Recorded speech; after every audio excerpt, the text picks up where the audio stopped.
My husband Julian looked me dead in the eye while sipping the champagne I bought and said, "I want the house, the cars, and the company stocks. You can keep the kid, she is too distracting." My lawyer begged me to fight him in court to drag it out for years if necessary.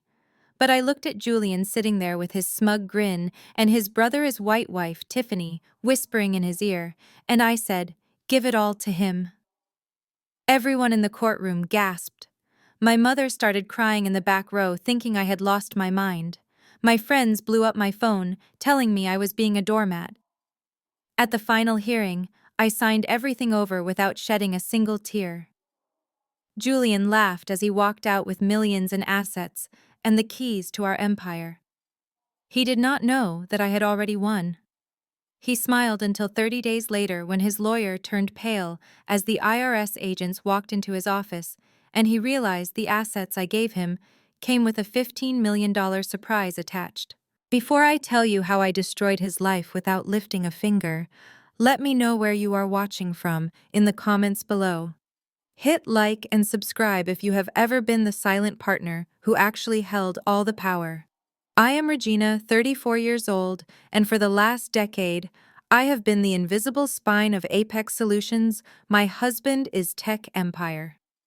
To the world, I was just the quiet wife who stayed home in our Buckhead mansion in Atlanta, raising our daughter while Julian graced the covers of business magazines.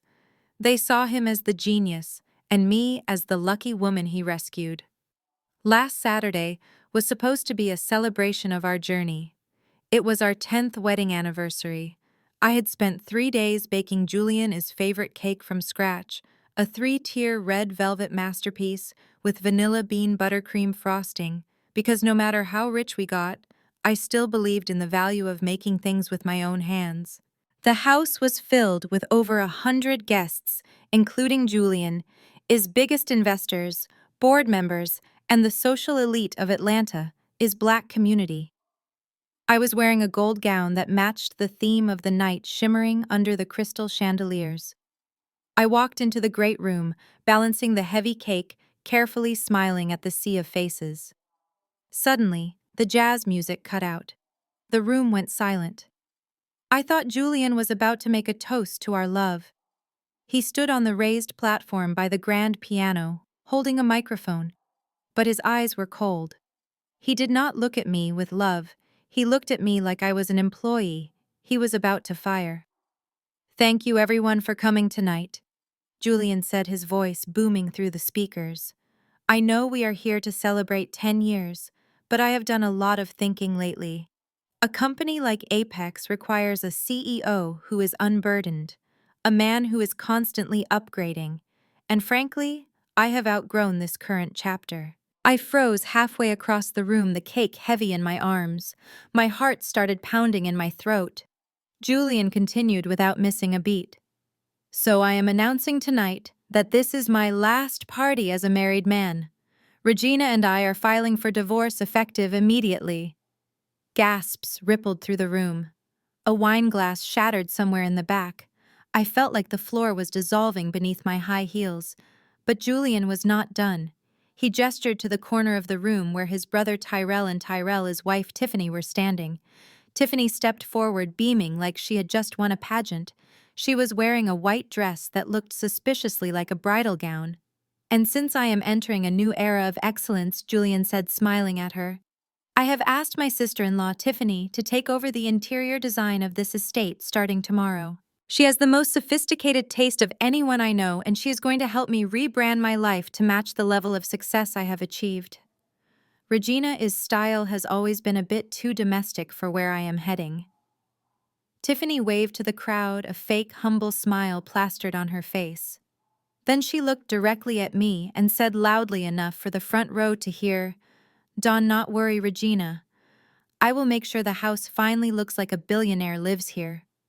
I stood there humiliated, my arms trembling from the weight of the cake and the weight of the betrayal. Julian stepped down from the platform, walked over to me, and pulled a thick envelope from his jacket pocket. He threw it right on top of the cake. The pristine white frosting smeared onto the legal documents. "Sign these tonight," he whispered, so only I could hear. And try not to get frosting on my Italian marble floors on your way out. I did not scream. I did not throw the cake at him, though every fiber of my being wanted to. I simply turned around and walked back into the kitchen, the sound of whispers following me like a swarm of bees. That was the moment the love died, and something much colder took its place. If you thought the party was bad, what happened later that night was the moment I knew there was no going back. I was in the kitchen scraping the ruined cake into the trash when the front door opened. It was not just Julian. Tyrell and Tiffany walked in dragging 4 massive Louis Vuitton suitcases. They did not knock. They walked in like they owned the place. Julian. I said, my voice steady despite the shaking in my hands. Why are they here? Julian loosened his tie and poured himself a scotch, ignoring me. Tiffany answered for him. Oh, honey, we are moving in to support Julian during this difficult transition. Divorce is so hard on a man, especially when he has to deal with a clingy ex-wife. Plus, I need to be on site to supervise the renovations. Renovations? I asked, stepping out of the kitchen. This house is fine. I designed this house. Tiffany laughed, a high-pitched sound that grated on my nerves. That is exactly the problem, Regina.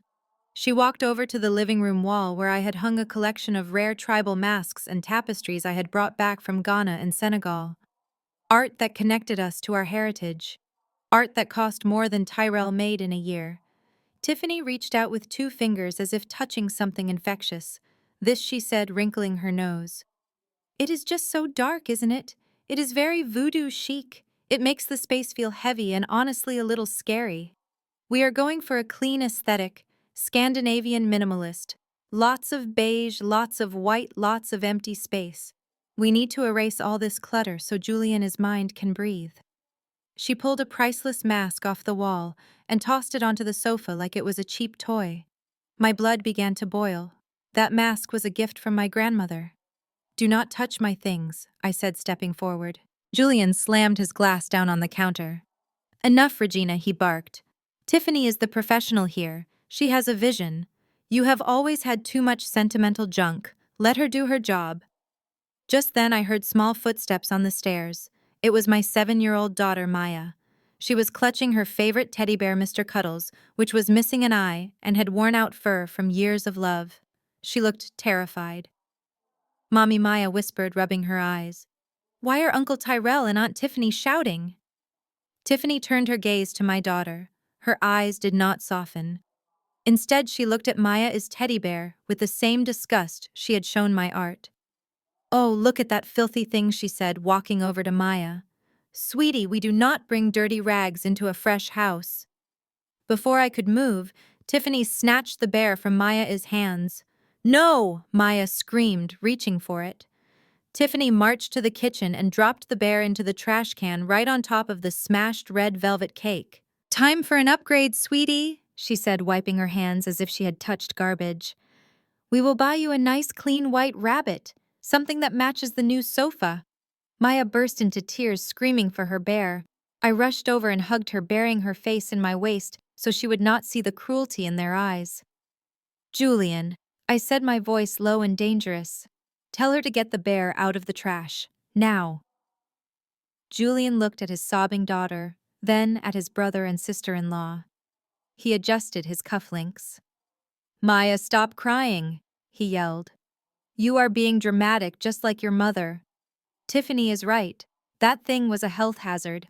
I am a CEO. I need peace and quiet, not a screaming child and a nagging wife. Take her upstairs. He pointed a finger at me. And not to the master bedroom. Tyrell and Tiffany are taking the master suite tonight. They need the space to plan the renovation. You and the kid can sleep in the guest room downstairs, the small one near the laundry room. My jaw dropped. You are kicking me out of my own bed, in the house my credit score paid for. It is my house now, Regina, Julian said, checking his watch. Or it will be once you sign those papers. Get used to your new station in life. You are a guest here now. And guests who make noise get evicted. I looked at Tiffany, who was smirking while leaning against my granite island. I looked at Tyrell, who was already raiding my liquor cabinet. and I looked at Julian, the man I had built from nothing. I picked up my sobbing daughter and walked to the guest room. I did not retrieve the bear. I realized in that moment that retrieving the bear would be a small victory. I did not want a small victory. I wanted total war. I laid Maya down on the small, stiff mattress in the guest room. She cried herself to sleep, asking why Daddy was being mean. I stroked her hair until her breathing slowed. The walls of the laundry room hummed next to us, a stark contrast to the silence of the master suite upstairs. I could hear them walking above us. I could hear Tiffany's heels clicking on the hardwood floors I had picked out. I could hear them laughing. They thought they had broken me. They thought stripping me of my room, my art, and my daughter as comfort object would make me crumble. They forgot one crucial detail: the security system in this house, the cameras in every room, the servers that ran Julian's company, and the bank accounts that paid for that scotch they were drinking were all set up by me. I pulled out my laptop and sat on the cold floor. I did not turn on the light. I did not need light to see what I was about to do. I logged into the main administrative panel for the house network. The screen glowed blue in the darkness, illuminating my face.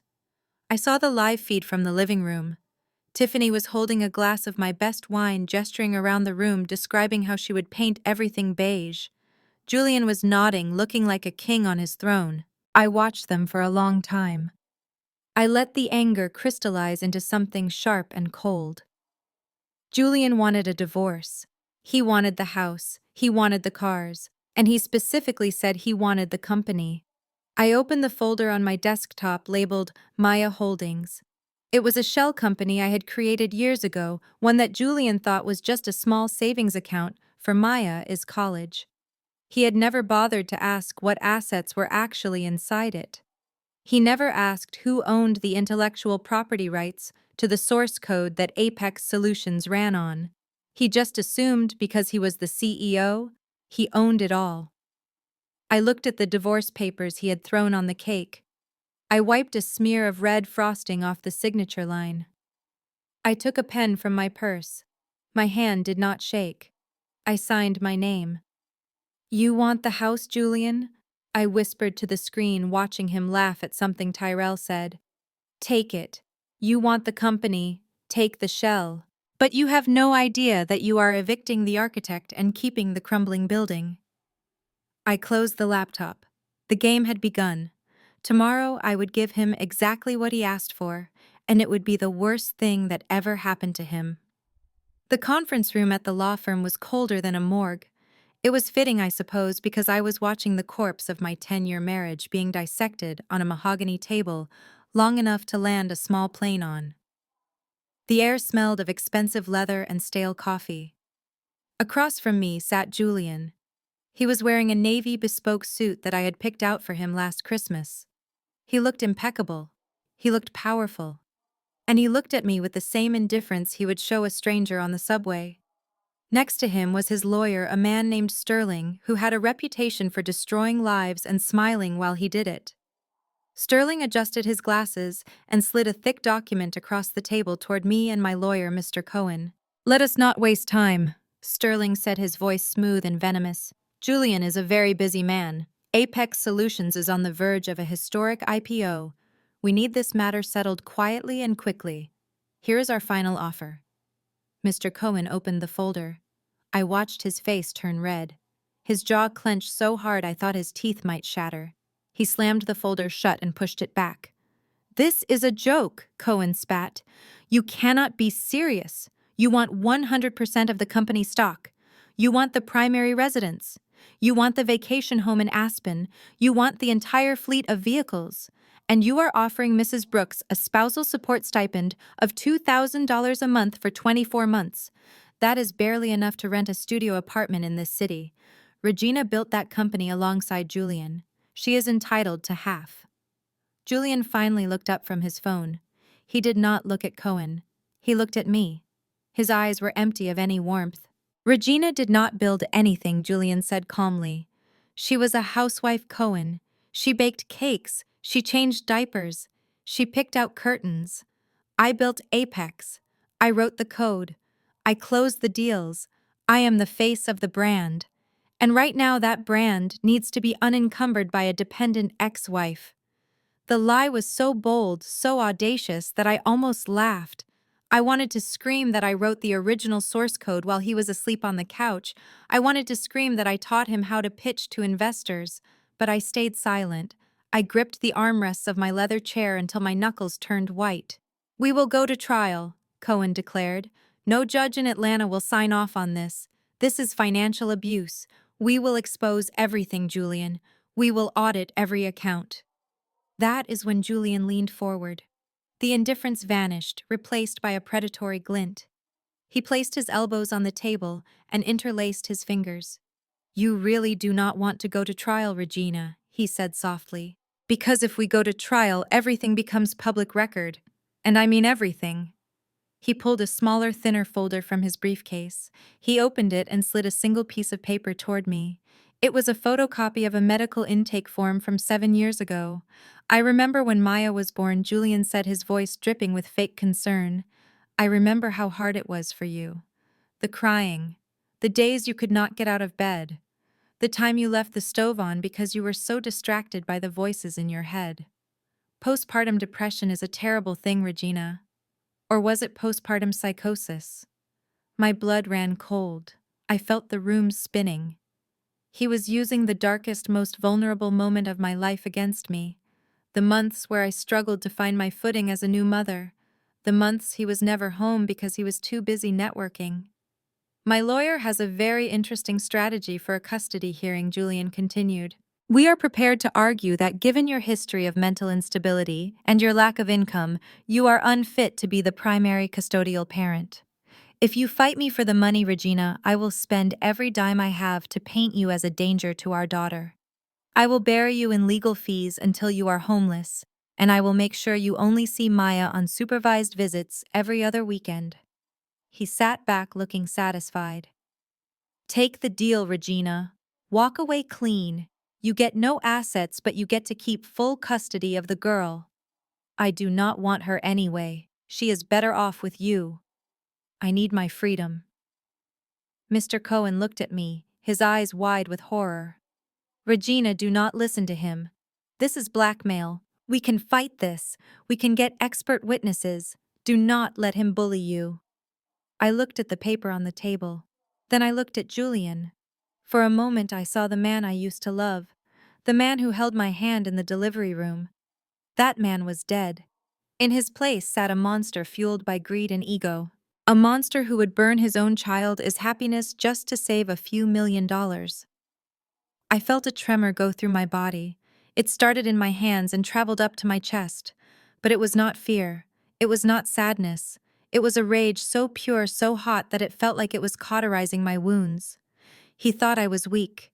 He thought I was just the woman who baked cakes. He had forgotten who I really was. He had forgotten that before I was a mother, I was a mathematician. I was a coder. I was the architect of his entire reality. And in that moment of absolute clarity, I remembered the safety switch. I remembered Maya Holdings. I remembered the copyright registrations that were sitting in a safety deposit box he knew nothing about. If I fought him now for half the assets, I would get half of a company that I would eventually have to share with him. But if I gave him everything, if I let him take the bait, he would walk right into the trap I had set 10 years ago. The only way to destroy him completely was to let him think he had won. I took a deep breath. The shaking stopped. I smoothed out the skirt of my dress. I looked Julian dead in the eye. I did not blink. "You are right, Julian," I said, my voice steady and devoid of emotion. "I do not want a war. I do not want Maya to see her parents fighting in court." "Regina." "What are you doing?" Cohen whispered urgently, grabbing my arm. I pulled my arm away.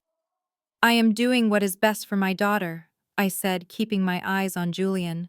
"You want the company. You want the house. You want the cars. Fine. Take them."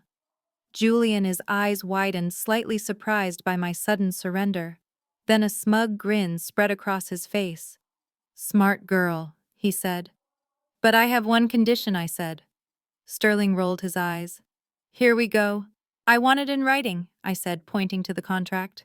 I want a clause that states clearly and irrevocably that Julian Brooks retains 100% ownership and liability for Apex Solutions and all its physical assets.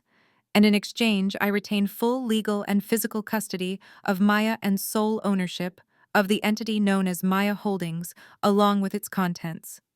Julian laughed. Maya Holdings, that little savings account you set up. What is in there, 5 grand? Something like that, I said, shrugging. It is for her college. You do not care about her education, do you? I do not care about pocket change. Julian scoffed. Sterling, write it in. She keeps the kid and her piggy bank. I get the empire. I watched Sterling typing on his laptop. I watched the printer in the corner whir to life. I watched the paper slide out, the paper that would strip me of my home, my car, and my fortune. But as I picked up the pen, I did not feel poor. I felt like a hunter watching a wolf walk into a cage. I signed my name with a flourish. Done, I said, pushing the papers across the mahogany table. Julian snatched them up, checking the signature like he thought it might disappear. He stood up, buttoning his jacket. You made the right choice, Regina, he said, not even bothering to offer a handshake. Have fun living in the real world. I hear the rental market is tough these days. He walked out of the room, followed by his lawyer. They were laughing before the door even closed. My lawyer, Mr. Cohen, sat with his head in his hands. Regina. I cannot believe you did that. You just gave away $50 million. You let him win. I stood up and picked up my purse. I walked over to the window and looked out at the Atlanta skyline. Somewhere out there, Julian was probably already popping champagne with Tiffany. No, Mr. Cohen, I said quietly. I did not give away $50 million. I just gave him the keys to a car that has no engine. Cohen looked at me confused.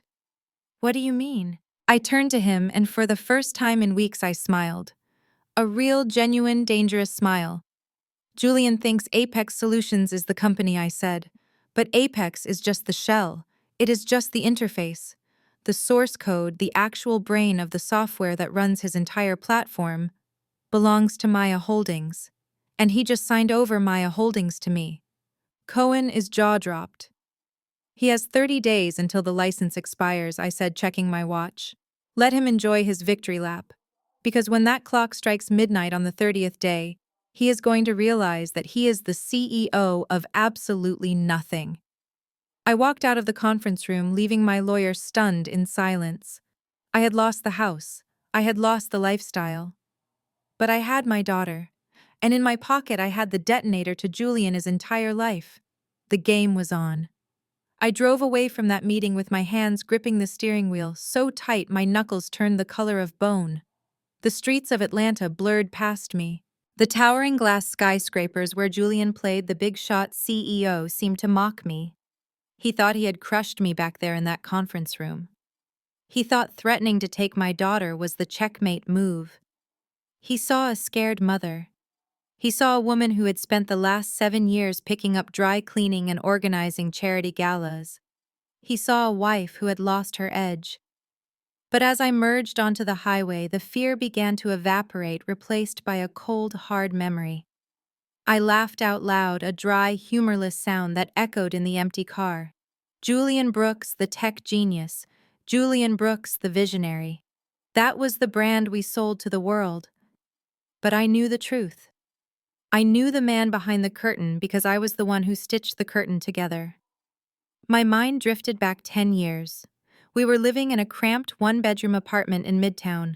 The air conditioner was broken, and the air smelled like stale pizza and ambition. Julian was a pharmaceutical sales rep back then. He had $1 million smile and a cheap suit, but he could not write a line of code if his life depended on it. He was the dreamer, the talker, the face. I was the one with the degree from MIT buried in a drawer under my socks, because Julian said it intimidated his friends. I remembered the night Apex was born.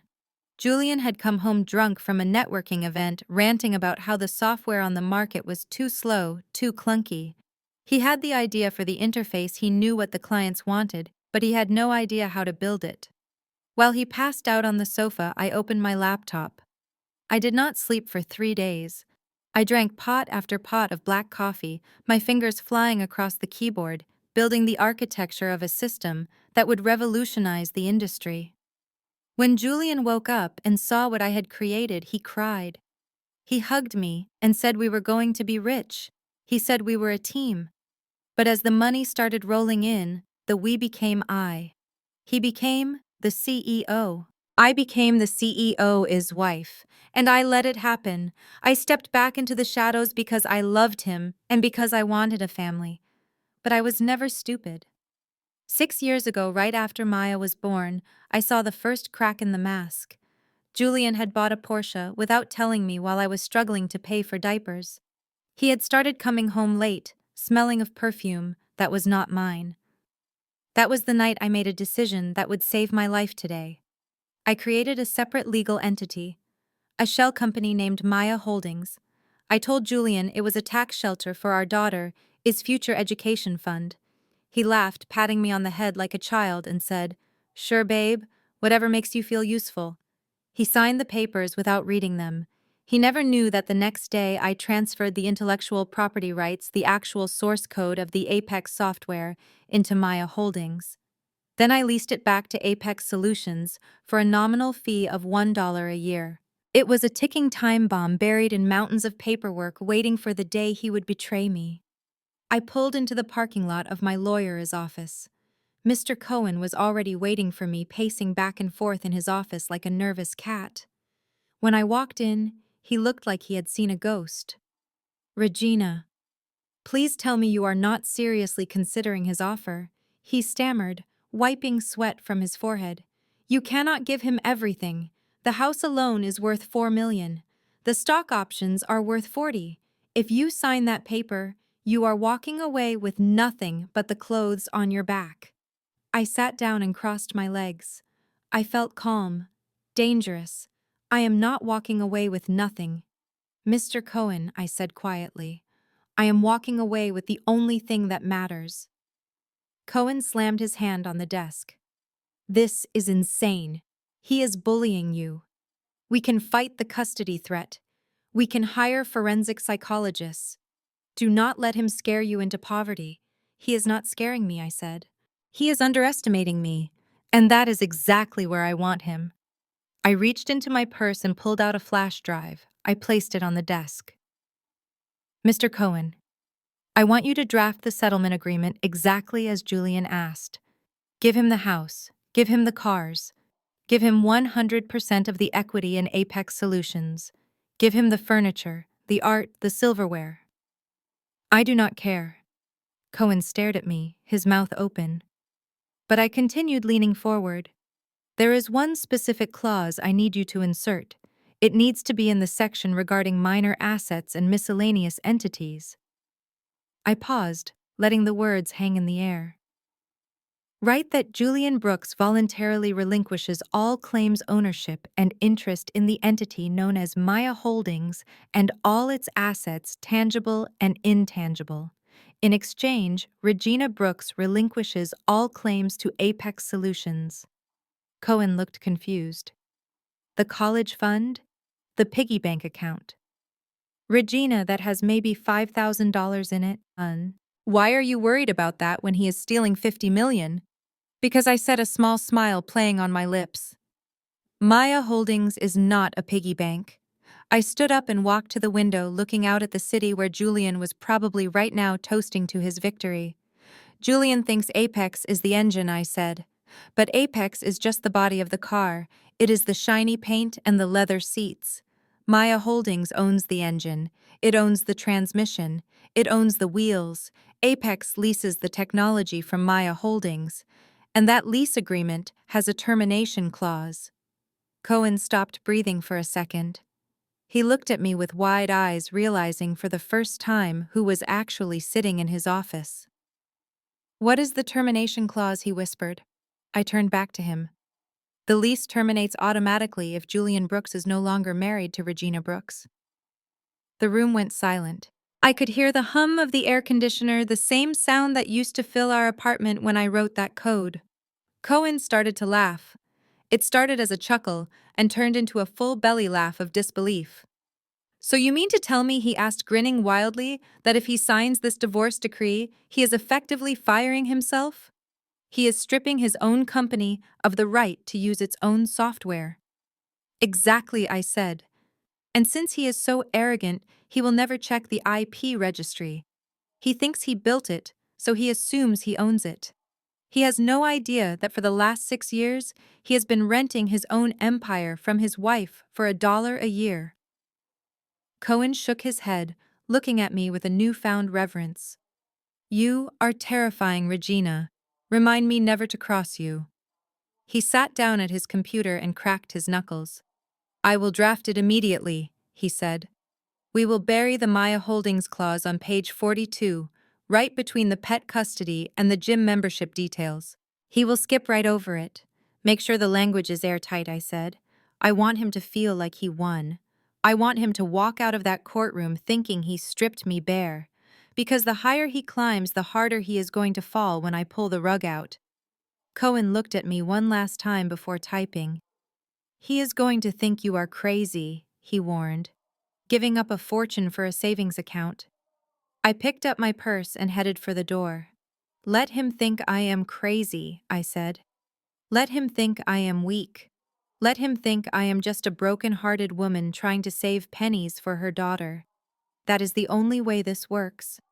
I walked out of the office and back into the heat of the Atlanta afternoon. My phone buzzed. It was a text from Julian. Drafts will be ready tomorrow. Do not be late, and do not bring any drama. I looked at the message and typed back 2 words. No drama. I deleted the text and started my car. The engine roared to life. I drove toward the highway, toward the small rental apartment I had secured for me and Maya. It was tiny. It had no pool, no marble floors, no view of the skyline. But it was going to be the headquarters of my new life. Julian wanted to play chess. He just did not realize that while he was busy capturing pawns, I had already positioned my queen to take his king. The next 24 hours were going to be the longest of my life, but I was ready. I was going to sign my life away, and I was going to do it with a smile. The morning of the mediation hearing, the Atlanta sky was a bruised purple color, heavy with unshed rain. I dressed in a charcoal gray cardigan and a simple black skirt.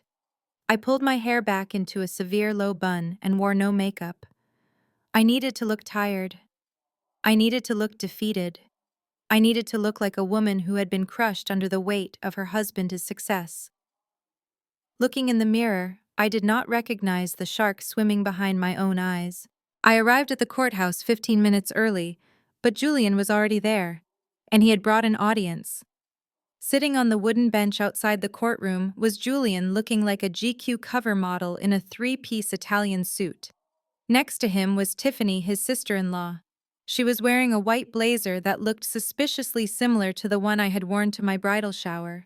She was scrolling on her phone, smiling as if she were waiting for a table at brunch, not a divorce hearing. But the real shock was the woman sitting on Julian's other side. She could not have been more than 22. She was wearing a neon pink bodycon dress that barely covered her thighs, and she was popping gum loudly. I recognized her from Instagram. Her handle was Candy with a K, and she posted mostly photos of herself on yachts that did not belong to her. Julian looked up as I approached. He did not have the decency to look ashamed. Instead, he rested his hand on Candy's knee. You made it, he said, checking his watch. I was worried you would get lost. I know you are not used to coming downtown without a driver. I ignored the jab. I ignored Tiffany's snicker. I ignored the way Candy looked me up and down with pity in her heavily lashed eyes. I simply gripped my purse tighter, the strap digging into my shoulder. Let us just get this over with, Julian, I said softly, keeping my eyes on the floor. We walked into the conference room where Judge Harrison was waiting. She was a formidable woman in her 60s with keen eyes that had seen every lie a spouse could tell. She looked at Julian's entourage with distinct disapproval. especially when Candy sat down and immediately started taking a selfie. Judge Harrison put on her reading glasses and opened the settlement agreement file. The room was silent except for the hum of the air conditioner and the sound of Candy chewing her gum. I watched the judge's eyes scan the pages. Her eyebrows climbed higher and higher with every paragraph. She stopped reading and looked up over her glasses, staring directly at me. "Mrs. Brooks," she said, her voice stern, "I have reviewed this agreement. Do you understand what you are signing here?" "Yes, Your Honor," I whispered. The judge shook her head. "Mrs. Brooks, this is not a standard division of assets. In fact, it is completely lopsided. Your husband is retaining the marital home valued at $4 million. He is retaining all vehicles. He is retaining 100% of the stock in his company.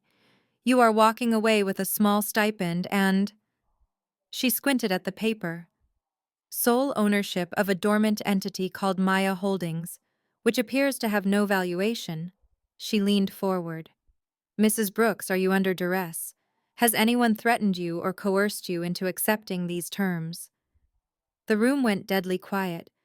I could feel Julian stiffen beside me. I could feel Tiffany holding her breath. This was the moment. If I showed even a hint of backbone, the judge would throw this agreement out. She would order a forensic audit. She would force a fair fight. And a fair fight was the last thing I wanted. I took a shaky breath. I forced tears to well up in my eyes. It was not hard. I just thought about Tiffany throwing my daughter as bare in the trash. "No, Your Honor," I said, my voice trembling just enough to be convincing. "I am not being threatened. I am tired. I cannot fight him. He has the best lawyers. He has the money. I just want peace for my daughter. I want to take her and go. Please, just let me sign it." I saw the judge's expression soften from suspicion to pity. She saw a broken woman. She saw a victim. She looked at Julian with disgust. "Mr. Brooks," she said, her voice icy, "you should be ashamed of yourself, leaving the mother of your child with practically nothing while you parade around town." Julian shrugged, buttoning his jacket. "She wants out, Judge. I am giving her an out. It is what she asked for." The judge sighed. She picked up her stamp. "Very well. Since both parties are consenting adults and legal counsel is present, I will approve the agreement." She slid the papers across the massive oak table. Julian grabbed the pen before it even stopped sliding. He did not read a single word. His eyes were wide with greed, fixed on the prize. He flipped past the custody arrangement. He flipped past the alimony schedule. He went straight to the asset distribution page. He signed his name with a large, aggressive loop. "There," he said, pushing the papers toward me. "It is over." "Not yet, Julian, my lawyer," Mr. Cohen interrupted. "You need to sign the transfer of the non-marital assets." "The clause regarding Maya Holdings." Julian rolled his eyes. He looked at Candy, who was checking her nails. "Babe, give me a second," he said to her. "I have to sign over a piggy bank to my ex." He grabbed the second document. This was the document. The one I had spent nights agonizing over. The one that contained the legal language transferring all intellectual property rights held by Maya Holdings back to me, along with the termination of any existing lease agreements. Julian looked at the title. Transfer of Ownership. Maya Holdings, LLC. He scoffed. "Enjoy your $5,000, Regina. Buy the kid some new shoes." He scribbled his signature. He did not read the fine print. He did not read the paragraph that defined the assets of Maya Holdings as including all source code algorithms and proprietary architecture currently utilized by Apex Solutions. He stamped it with his thumbprint as required by the court. The sound of that stamp hitting the paper was the sweetest music I had ever heard. It sounded like a guillotine dropping. I took the pen. My hand was steady now. I signed my name next to his. I signed away the mansion. I signed away the Porsche. And then I signed the document that accepted ownership of his entire life, his work. Judge Harrison notarized the documents. It is done, she said, closing the file. You are divorced. Julian stood up immediately. He high-fived his lawyer. Tiffany clapped her hands giddily. Candy finally looked up from her phone and popped her gum. Yay, are we going to lunch now? She asked. I am starving. Yes, babe, we are going to lunch, Julian said. We are going to the most expensive place in the city. He turned to me. The courtroom began to clear out, but he lingered for a moment. He leaned in close, his cologne smelling of sandalwood and arrogance.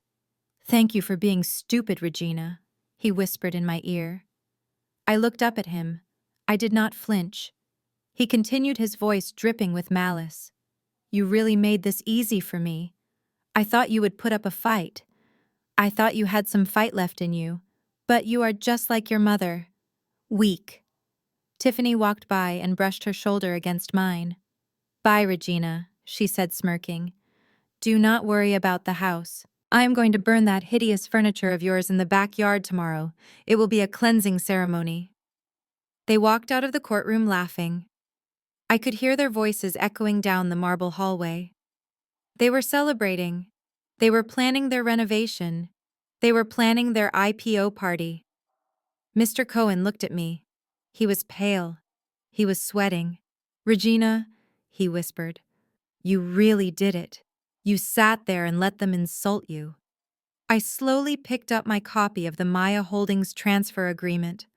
I folded it carefully and placed it in my purse. I stood up and smoothed my skirt. Mr. Cohen. I said, my voice completely different now. The tremble was gone. The fear was gone. Yes, Regina. I want you to file this document with the Copyright Office immediately. Expedite the processing. I want the transfer official by 9 a.m. tomorrow. And then I continued walking toward the door. And then draft a cease and desist letter. But do not send it yet. Cohen scurried after me. When do we send it? I stopped at the heavy wooden doors of the courtroom. I looked back at the empty chair where Julian had sat, where he had signed his own death warrant without reading. We wait 30 days, I said. We wait until the morning of his IPO. We wait until he rings that bell on Wall Street. And then, we turn off the lights. I pushed open the doors and walked out into the hallway. The rain outside had started to fall, hitting the windows in angry sheets. But I did not mind the rain. It was washing away the old Regina. Julian had called me stupid. He had told me to get out of his life. I walked to the elevator, a small smile playing on my lips. Careful what you wish for, Julian. It took me 10 years to turn that house from a cold structure of brick and mortar into a home filled with warmth and memories. It took me 10 years to curate the art on the walls, to plant the hydrangeas in the garden, and to choose the exact shade of cream for the nursery, where I rocked my daughter to sleep. But it took only 2 hours to pack my entire life into 3 cardboard boxes and 2 suitcases. The hallway echoed as I walked down the stairs holding Maya's hand. She was clutching a small plastic bag with her few remaining toys, since Tiffany had thrown away her favorite bear. The house felt different now. It did not feel like mine anymore. It felt like a museum I was being kicked out of. I could hear the hum of the central air conditioning, a system I had paid to upgrade last summer, so Julian would sleep better. Every corner of this mansion held a piece of my soul, and I was leaving it all behind for a man who did not even know the code to the security gate. I walked toward the heavy oak front doors, keeping my head high. I refused to let them see me crumble. I refused to let the staff see me cry. But just as I reached for the handle, a voice cut through the silence like a serrated knife. Not so fast, Regina. I stopped and closed my eyes for a second, taking a deep breath to steady my racing heart. I turned around. Tiffany was standing there blocking the exit. She was wearing a silk robe. My silk robe. The one I had bought in Paris on our honeymoon. She had a clipboard in one hand and a glass of mimosa in the other. Julian asked me to conduct a final inventory, she said, stepping closer, her perfume overpowering the scent of the fresh lilies in the foyer. We need to make sure you are not looting estate assets. You know how sticky fingers can get during a divorce.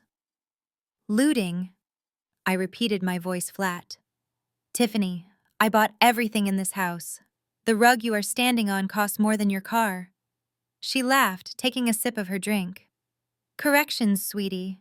You bought it with Julian as money, which means it belongs to Julian. And now it belongs to the estate, so open the bags. She pointed a manicured finger at the suitcases sitting by my feet. I looked at Maya. She looked scared, holding my leg tight. Maya, go wait by the door, I said softly. Maya moved away and I unzipped the first suitcase. It was humiliating. It was degrading. It was exactly what they wanted. Tiffany kicked the bag open with her foot. She crouched down, sifting through my clothes like she was rummaging through a discount bin. She threw my sweaters onto the floor. She shook out my jeans. She opened my toiletry bag and inspected my face creams. "Oh, this brand is expensive," she said, holding up a jar of moisturizer. "I think I will keep this. Julian says his skin has been dry lately." She tossed my personal items into a pile behind her. I stood there watching her rob me in broad daylight inside the house I technically still owned until the papers were processed. I did not stop her. I let her take the cream. I let her take the silk scarf. I let her take the dignity of the moment because I knew what was coming in 30 days. Then she saw it. Tucked into the side pocket of my carry-on was a small velvet pouch. Tiffany's eyes lit up. She snatched it before I could react. "What is this?" she asked, pulling the drawstring open. She tipped the bag upside down, and a heavy gold necklace slid into her palm. It was an antique locket, intricate and worn with age. It was not flashy. It did not have diamonds. But it was the most valuable thing I owned. It had belonged to my grandmother, who had passed it down to my mother, who had given it to me on my wedding day. It was the only heirloom I had left. "Give that back, Tiffany," I said, my voice dropping an octave. "That is not a marital asset. That is a family heirloom. It is not on the inventory list." Tiffany held it up to the light, swinging it back and forth. "It looks like real gold," she said, her eyes narrowing.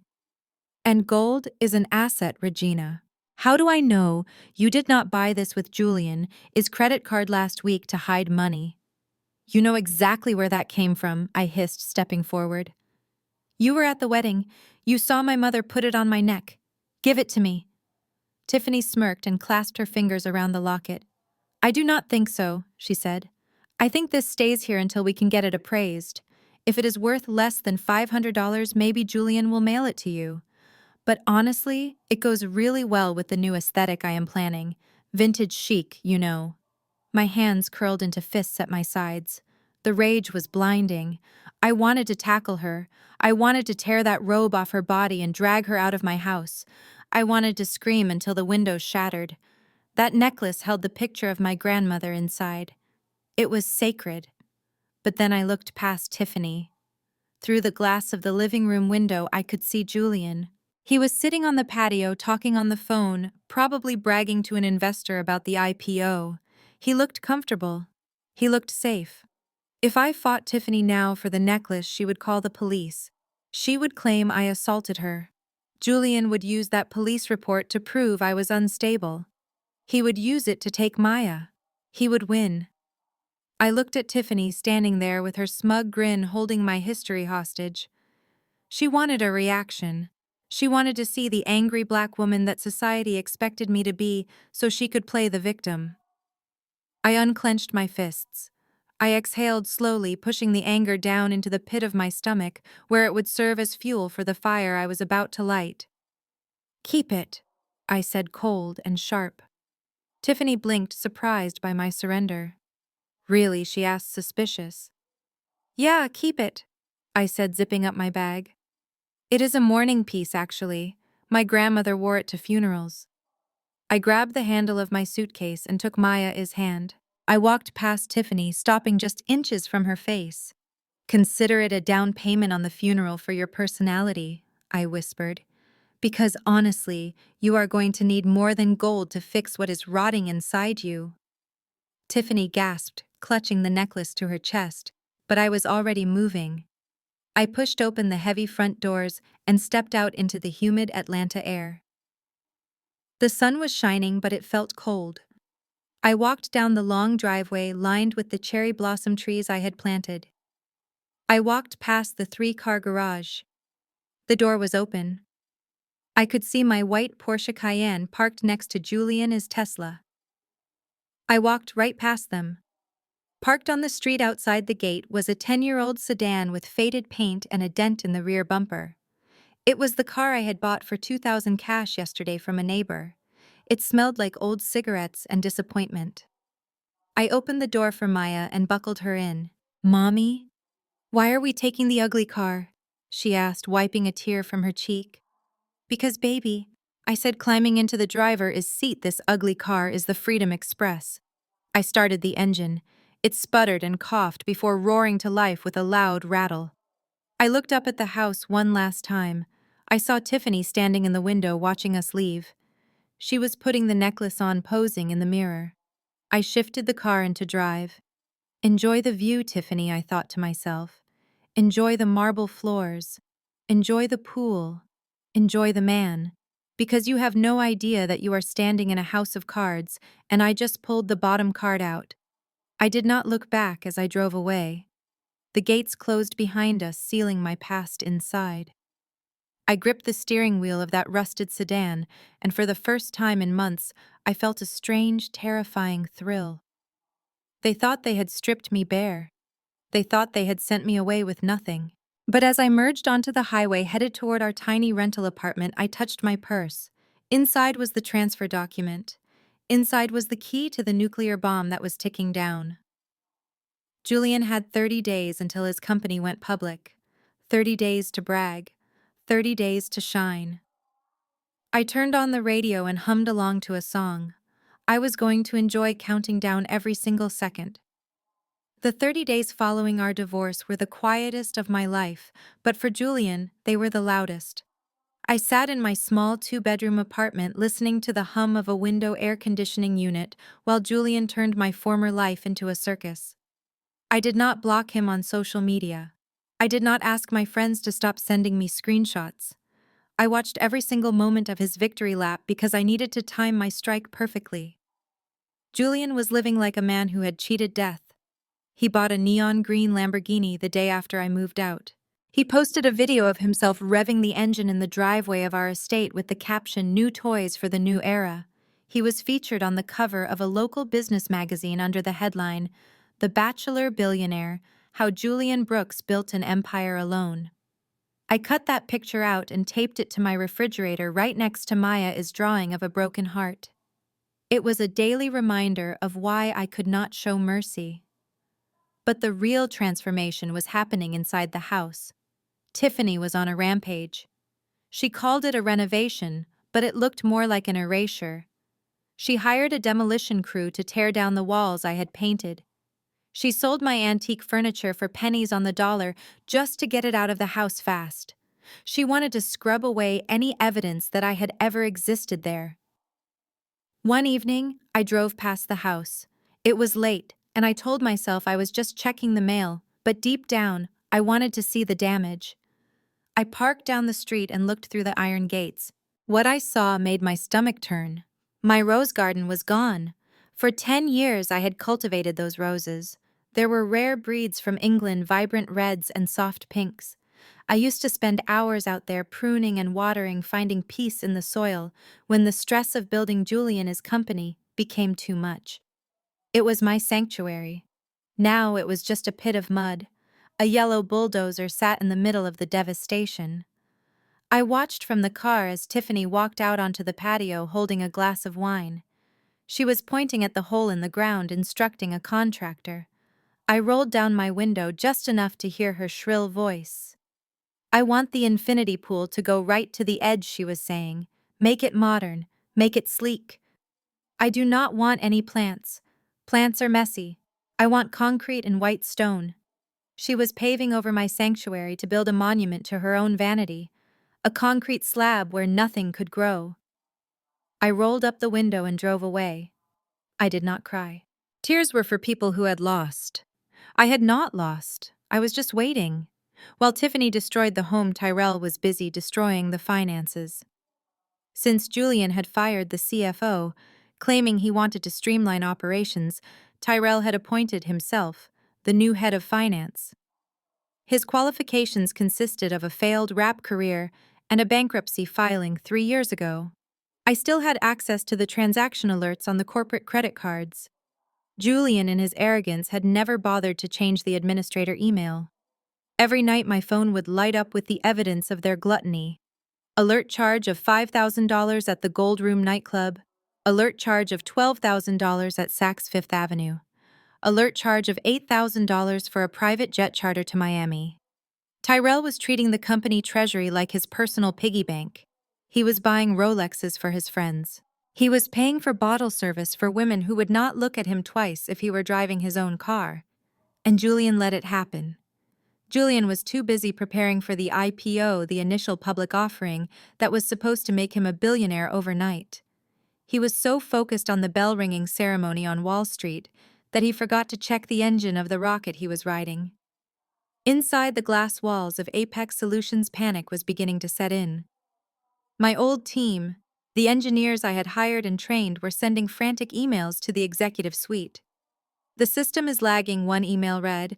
"We are seeing latency issues in the core processing unit. Clients are complaining about slow load times." Julian's reply was short and dismissive. "Reset the servers. I am in a fitting for my tuxedo. Do not bother me with minor glitches." Another engineer wrote, "Sir, we cannot just reset. The architecture seems to be destabilizing. We need to access the source code to run a diagnostic. We do not have the encryption key." Julian did not even reply to that one. He assumed the encryption key was in his desk drawer or on a sticky note somewhere. He did not realize that the encryption key was not a password. It was a legal license. And that license was tied to a contract that was silently counting down. 3 days before the IPO, Julian threw a massive pre-celebration party at the house. It was a white party. Everyone had to wear white. He hired a famous DJ. He had acrobats suspended from the ceiling. He had a champagne fountain in the foyer, right where my grandmother's antique console table used to be. I saw the photos on Instagram. Candy, the new girlfriend, was wearing a dress that looked like a napkin.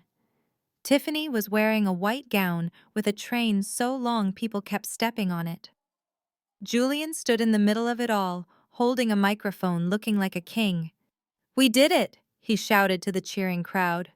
"We built this from nothing. And on Monday morning, when Apex goes public, we are going to rule the world." The crowd roared. Champagne corks popped. They danced on the grave of my marriage. They danced on the dirt where my roses used to bloom. But while the bass thumped and the lights flashed, a different scene was playing out in the server room at the Apex headquarters downtown. The room was dark and cold, filled with the hum of massive server racks. These machines were the heartbeat of the company. They processed millions of transactions a day for banks, hospitals, and logistics firms. They ran on the code I had written, the code I had birthed. On the main terminal screen, a small dialog box had appeared weeks ago. At first, it was just a yellow warning light, a notification that the software license was pending renewal, but nobody checked the main terminal. Julian had fired the night shift monitoring team to save money for his party, so the warning sat there unnoticed. It blinked in the darkness. License holder, Maya Holdings, LLC. Status, license termination pending. As the clock ticked past midnight, marking the start of the final 24 hours before the IPO, the yellow light turned red. The hum of the servers seemed to change pitch. It became strained. The cooling fans spun louder, trying to compensate for a command that was being rewritten deep in the kernel of the system. Back at the mansion, Julian was laughing his arm around Candy, holding a bottle of Ace of Spades. He looked at his brother Tyrell, who was drunk and dancing on a table. "Life is good," brother Julian shouted. "Nothing can stop us now." He raised his glass to the ceiling. At that exact moment in the silent server room, the text on the screen changed. The countdown hit 0. The grace period that I had legally mandated, the 30 days of mercy I had granted him to fix his mistake, ran out. A new message flashed across the monitor in bright crimson letters. Critical error. License expired. Unauthorized use detected. System lockdown initiated. The fans whirred down. The lights on the server racks flickered from steady green to flashing red. One by one, the connections began to sever. The data streams stopped. The engine of the billion-dollar car stalled on the highway. I was sitting in my apartment awake. I was not at the party. I was not drinking champagne. I was sitting in front of my laptop, watching the back-end diagnostic tool that only I had access to. I saw the red light appear on my screen. I saw the lockdown command execute. I took a sip of my herbal tea. "Happy anniversary, Julian," I whispered to the empty room. The party was still raging, the music was still loud, but the silence was coming, and when it arrived, it was going to be deafening. Monday morning arrived with the kind of electric energy that usually signals the start of something historic. For Julian Brooks, it was supposed to be the day he was crowned the king of the tech world. For me, it was the day I finally stopped holding my breath. I sat in my small kitchen wearing my pajamas, stirring a cup of cheap instant coffee.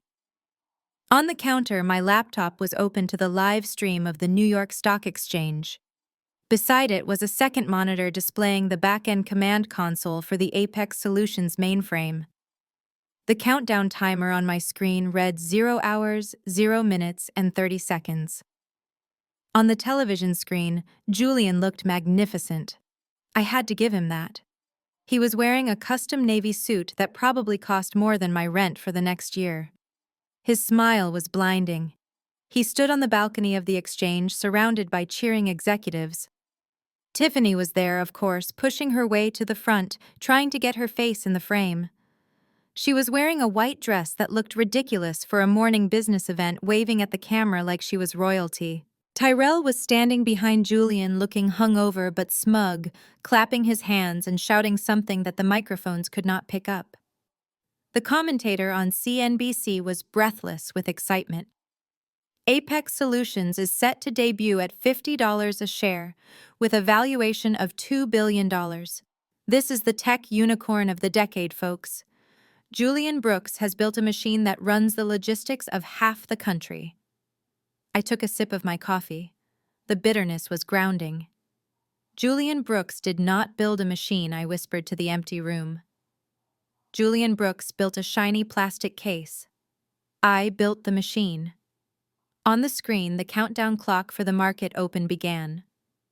10, 9, 8. Julian grabbed the wooden gavel. He looked like he was about to ascend to heaven.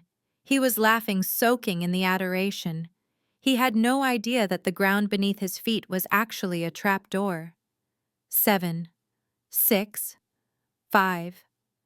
I reached out and hovered my finger over the enter key on my laptop. The script was already written. The command was cued. All it needed was the final execution. 4, 3, 2. Julian raised the gavel high. His eyes were shining with greed. He was thinking about the billions. He was thinking about the yachts. He was thinking about how he had won. 1. Julian brought the gavel down. The bell rang loud and clear, signaling the start of the trading day. Confetti rained down. The crowd roared. I pressed enter. "Execute Order 66, I murmured. The effect was instantaneous. It was not a slow decline. It was a cliff. Behind Julian, on the massive digital screens that covered the walls of the trading floor, the Apex Solutions logo was proudly displayed. It was a sleek blue triangle. But exactly 3 seconds after the bell rang, the blue triangle flickered. It turned static gray for a heartbeat, and then the entire wall of screens turned a violent, flashing crimson red. The cheering faltered. People started pointing. Julian turned around, his smile freezing in place. The text on the screen was not the stock price. It was not the ticker symbol APX. It was a message scrolling in bold black block letters. Critical system failure. License revoked. Property of Maya Holdings, LLC. Unauthorized usage detected. The CNBC commentator stopped mid-sentence. It seems we are having some technical difficulties with the display board. Or wait, is that a hack? It was not a hack, it was a repossession. On the trading floor below, chaos erupted. Traders who had been shouting buy orders suddenly started screaming into their phones. The ticker symbol for Apex, which had opened at $50, started blinking rapidly. 45, 40, 32. It was in free fall. I watched Julian's face. The color drained from his skin so fast he looked like a wax figure. He dropped the gavel. He turned to the exchange president, who looked furious and confused. Julian was mouthing the words, "What is happening?" What was happening was that all over the world, every single logistics company, bank, and hospital that used Apex software was seeing the exact same red screen. The software had locked itself, the database was encrypted, the engine had simply vanished. My phone started buzzing. It was Mr. Cohen, my lawyer. "Regina," he shouted over the line. "Are you watching this?" "I am watching," I said calmly. "The stock is at $20. It has been 2 minutes. This is a bloodbath. It is justice, Mr. Cohen." On the TV screen, Julian was panicking. He was shoving people out of his way, trying to get off the balcony. Tiffany was looking around wildly, realizing the cameras were no longer filming a coronation, but a disaster. She tried to hide behind Tyrell, but he was too busy checking his phone, probably seeing his net worth evaporate in real time. The camera cut to a reporter on the floor. "Panic here at the NYSE. Apex Solutions software appears to be down globally. Investors are dumping the stock. There are rumors of a major intellectual property dispute. The stock is currently trading at $12 and dropping fast." I switched tabs to the back-end console. The system was reporting millions of failed login attempts. The beautiful code I had written, the algorithm that could route a package from Tokyo to New York in record time, was now sitting behind an impenetrable wall of encryption, and the only key was in my pocket. On the screen, I saw Julian pull out his phone. He was screaming into it. I could read his lips. "Fix it. Fix it now." I imagined the scene at the Apex headquarters, the engineers running around like headless chickens, the server room flashing red. A few minutes later, the news anchor cut back to the studio. "We have breaking news. We are hearing reports that the entire Apex system has been remotely locked due to a licensing expiration.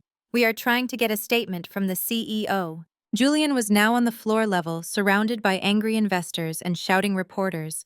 He looked small, he looked sweaty. The arrogance was gone, replaced by the primal fear of a man watching his life burn down. He held the phone to his ear, his hand shaking. I pulled up the audio log from the server room, which I had bugged access to. I wanted to hear this conversation. Julian's voice crackled through my speakers. "What do you mean you cannot bypass it? You are the CTO. Hack it. Break it. Just get it back online." Then I heard the voice of Marcus, the lead engineer. A good man who I had hired 5 years ago. "We cannot." "Julian." Marcus sounded terrified. "It is not a bug. The source code is gone. It has been recalled. The system says we do not own the rights to run the kernel. It says the owner is Maya Holdings." "Who the hell is Maya Holdings?" Julian screamed, causing people around him to flinch. There was a silence on the line, a heavy, pregnant silence. Julian Marcus whispered, "You signed the transfer papers. I saw the legal update in the system this morning. You transferred the IP rights to a separate entity. We are running pirated software right now. We are illegal." Julian stopped walking. He stood in the middle of the chaotic trading floor, confetti still stuck to his expensive shoes. The ticker overhead flashed, "APX 4.50, Maya Holdings," he whispered. And then I saw the realization hit him. It hit him like a physical blow. His knees actually buckled. He grabbed onto a railing to support himself. Maya, my daughter. He looked directly into the news camera. For a second, it felt like he was looking right at me, right into my kitchen. He looked like a ghost. He remembered the meeting. He remembered the joke about the piggy bank. He remembered signing the paper without reading it because he was too busy staring at the assets he thought mattered. He had taken the house. He had taken the cars. But he had given away the brain. The stock hit $2. Trading was halted by the exchange due to volatility. In 15 minutes, $2 billion of market value had been wiped out. Tiffany was crying now. She was yelling at a cameraman to get out of her face. Tyrell was sitting on the floor, his head in his hands. I closed the laptop. The show was over. The climax had been delivered. I finished my coffee. It was cold now, but it tasted like victory. My phone rang again. This time it was not my lawyer. It was Julian. I looked at the screen. His picture popped up, a photo from happier times when we were building this dream together. I let it ring. I let it ring until it went to voicemail. Then I picked up the phone and blocked the number. I stood up and walked to the window of my small apartment. The sun was shining. The world outside was moving on. But Julian's world had stopped spinning. He wanted to be a solo act. He wanted all the credit. Well, now he had it. He was the sole captain of a sinking ship, and he had thrown away the only life raft. I went into the bedroom where Maya was playing with her dolls. She looked up and smiled. "Mommy, are you okay?" she asked. I sat down on the floor and hugged her.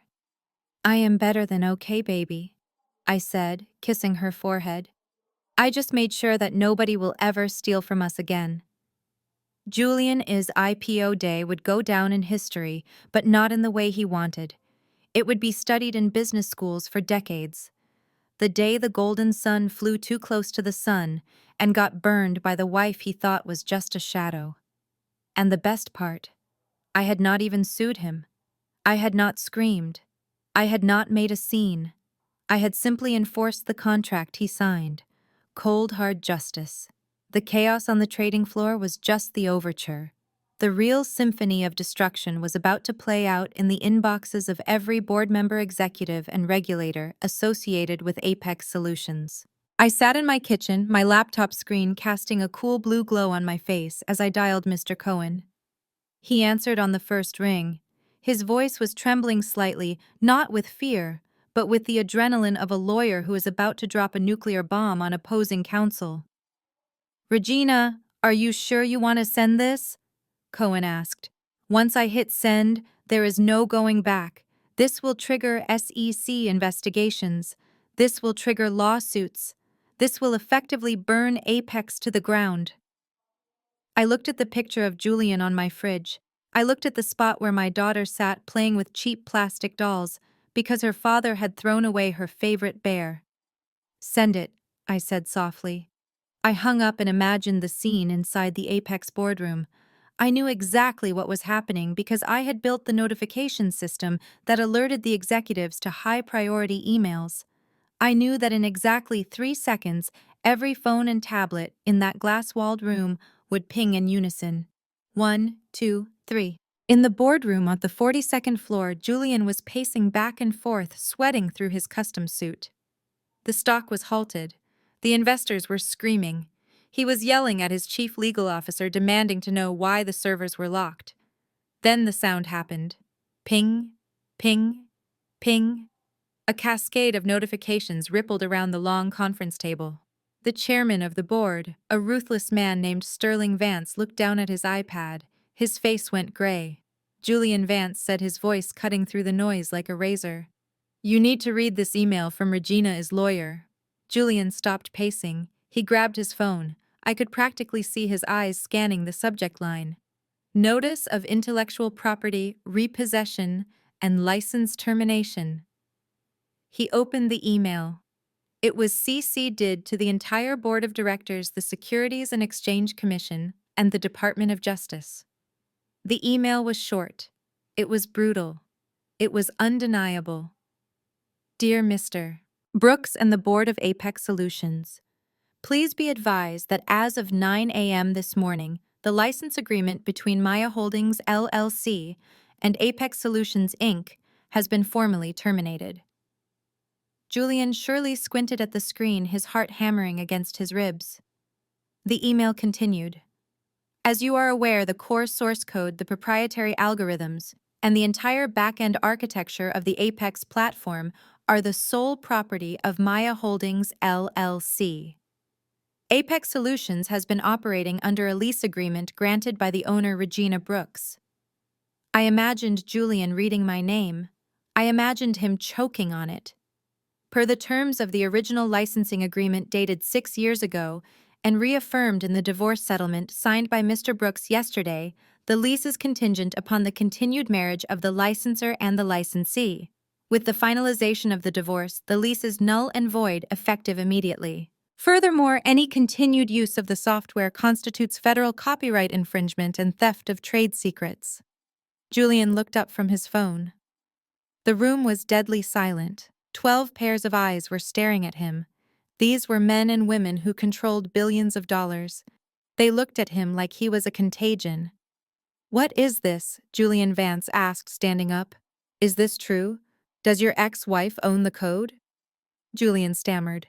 No, she does not. She is just a housewife. She baked cakes sterling. She does not know how to code. This is a bluff." The chief legal officer spoke up. He was pale. He was looking at the attachment to the email. "It is not a bluff, Julian. She attached the copyright registration. It is dated 6 years ago. It is signed by you, and she attached the divorce decree, the one you signed yesterday." The lawyer projected the document onto the main screen. There it was in high definition. Julian's signature. The aggressive loop of the J, the arrogant slash of the B. And right above it, the clause he had been too busy laughing to read. The clause that transferred all rights of Maya Holdings to me. "You signed it," Vance whispered. "You signed away. The company is Brain." "I did not know," Julian whispered. "I thought it was just a savings account for the kid." Vance threw his iPad across the table. It slid across the polished wood and crashed into a pitcher of water. "You thought," Vance roared. "You just took a company public with a $2 billion valuation, and you do not own the product you are selling. That is fraud, Julian. That is securities fraud. We are all going to prison because you were too arrogant to read a contract." Julian backed away toward the window. He looked down at the city below, the city he thought he owned. Now it looked like a prison. "Fix it," he begged the lawyer. "Call her. Offer her money. Offer her anything." "We cannot fix this," the lawyer said, closing his laptop. "She CC'd the SEC. The investigation has probably already started. The stock is dead. The company is dead." Julian felt his knees give way. He collapsed into one of the expensive leather chairs. He struggled to breathe. His chest felt tight. He had spent 10 years building a reputation as a genius. In 5 minutes, I had revealed him to be nothing more than a tenant in a house I built. The silence in the room was heavy, suffocating. Then suddenly a phone rang. It was not a board member. It was not the SEC. It was Julian's personal cell phone lying on the table in front of him. The ringtone was loud and cheerful, a stark contrast to the funeral atmosphere in the room. It was the ringtone he had assigned to Tiffany. Julian stared at the phone. He did not want to answer it, but his hand moved automatically. He needed a lifeline. He needed someone to tell him it was going to be okay. He put the phone to his ear. "Tiffany." He croaked, his voice barely a whisper. He expected comfort. He expected her to say she was watching the news and she was worried about him. Instead, Tiffany's shrill voice pierced his ear loud enough for the lawyer standing next to him to hear. "Babe, you need to call the bank right now," she shrieked. "This is so embarrassing. I am at the Elysium Spa trying to pay for my seaweed wrap and facial, and your black card just got declined. The receptionist is looking at me like I am a pauper." "Fix this immediately, Julian. People are staring at me." Julian closed his eyes. He let out a laugh, a dry, broken sound that sounded more like a sob. She was at a spa. While his world was burning down while he was facing federal prison, she was worried about a facial. "Your card is declined, Tiffany," Julian said quietly. Well, obviously, she snapped. That is why I am calling. Transfer more money. There is no money, Julian said. What do you mean there is no money? She asked, her voice dropping. It is gone, Julian said. It is all gone. Regina took it. Regina! She screeched. What did that miserable woman do? She took the engine out of the car, Julian said, tears finally spilling down his cheeks. And we are driving off a cliff. He dropped the phone. He did not hang up. He just let it fall onto the plush carpet.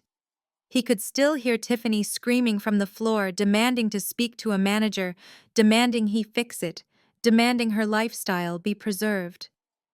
The chairman of the board stood up and pressed a button on the intercom.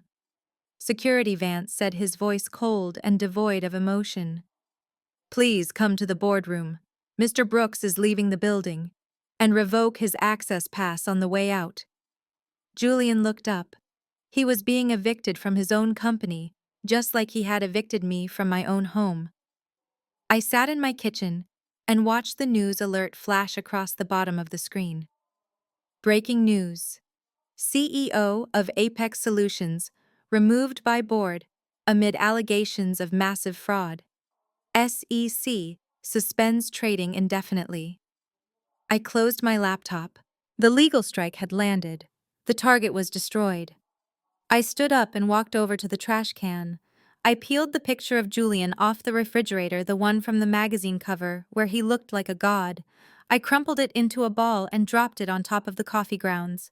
Goodbye, Julian, I whispered. My phone buzzed again. It was a text from Mr. Cohen. It is done. They are calling for a settlement meeting. They want to know what you want. I smiled and typed back my answer. I do not want a meeting. I want to watch them burn for a little longer. Tell them I am busy. Tell them I am taking my daughter to buy a new teddy bear. I grabbed my keys and called out to Maya. Come on, baby. Put your shoes on. We are going shopping. As we walked out to the ugly rusted car, the sun seemed to shine a little brighter. The weight on my chest was gone. I had taken back my power. And the best part was, Julian still had no idea that losing the company was just the beginning. He still had the house, or at least he thought he did, but the bank notice was already in the mail.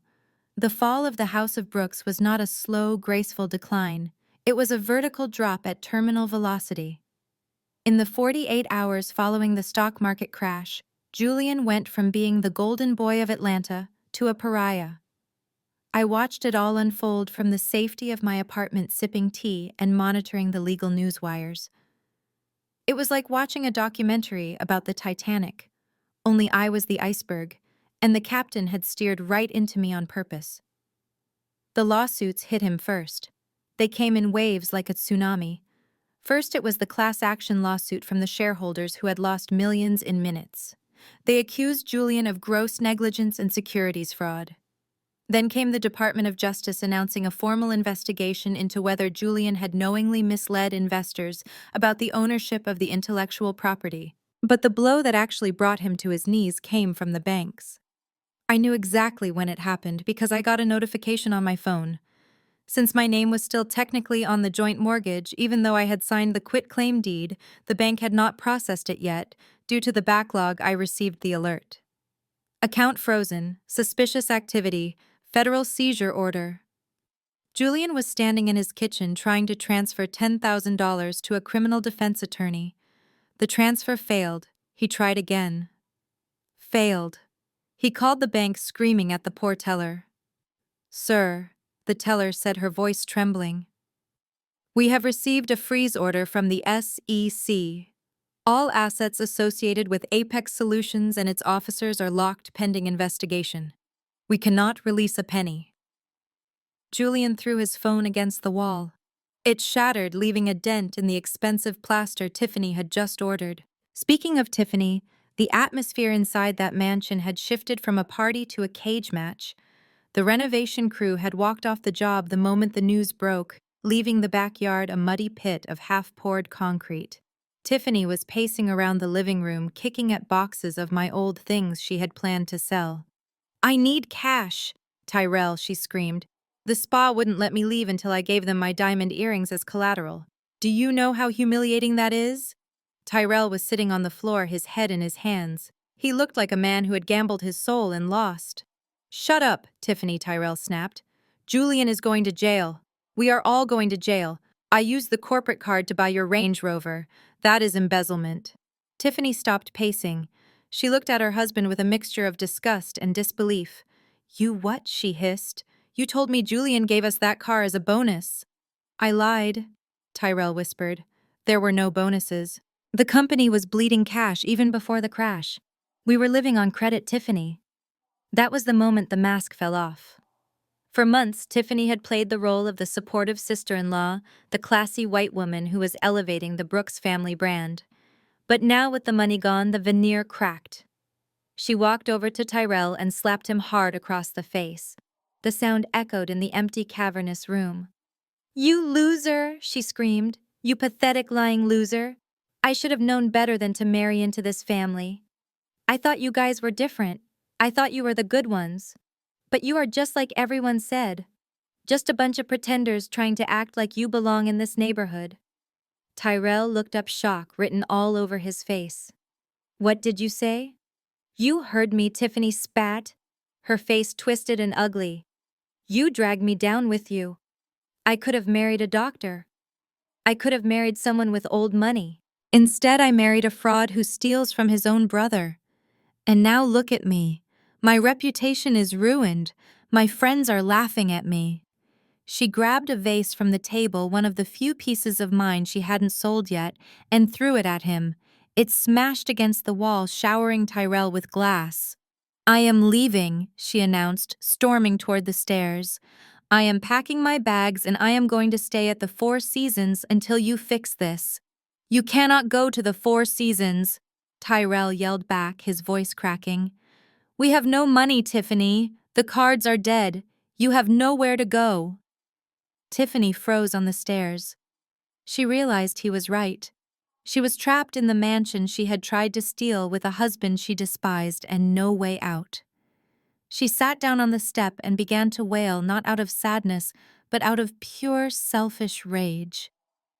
Meanwhile, outside in the driveway, Julian was trying to stop the bleeding the only way he knew how. He was trying to sell the neon green Lamborghini. He had called a luxury car broker, a guy who specialized in quick cash deals for rappers and athletes. The broker arrived in a tow truck, looking at the car with a skeptical eye. It has 12 miles on it, Julian said, wiping sweat from his forehead. I paid $300,000 for it last week. Just give me $200 cash.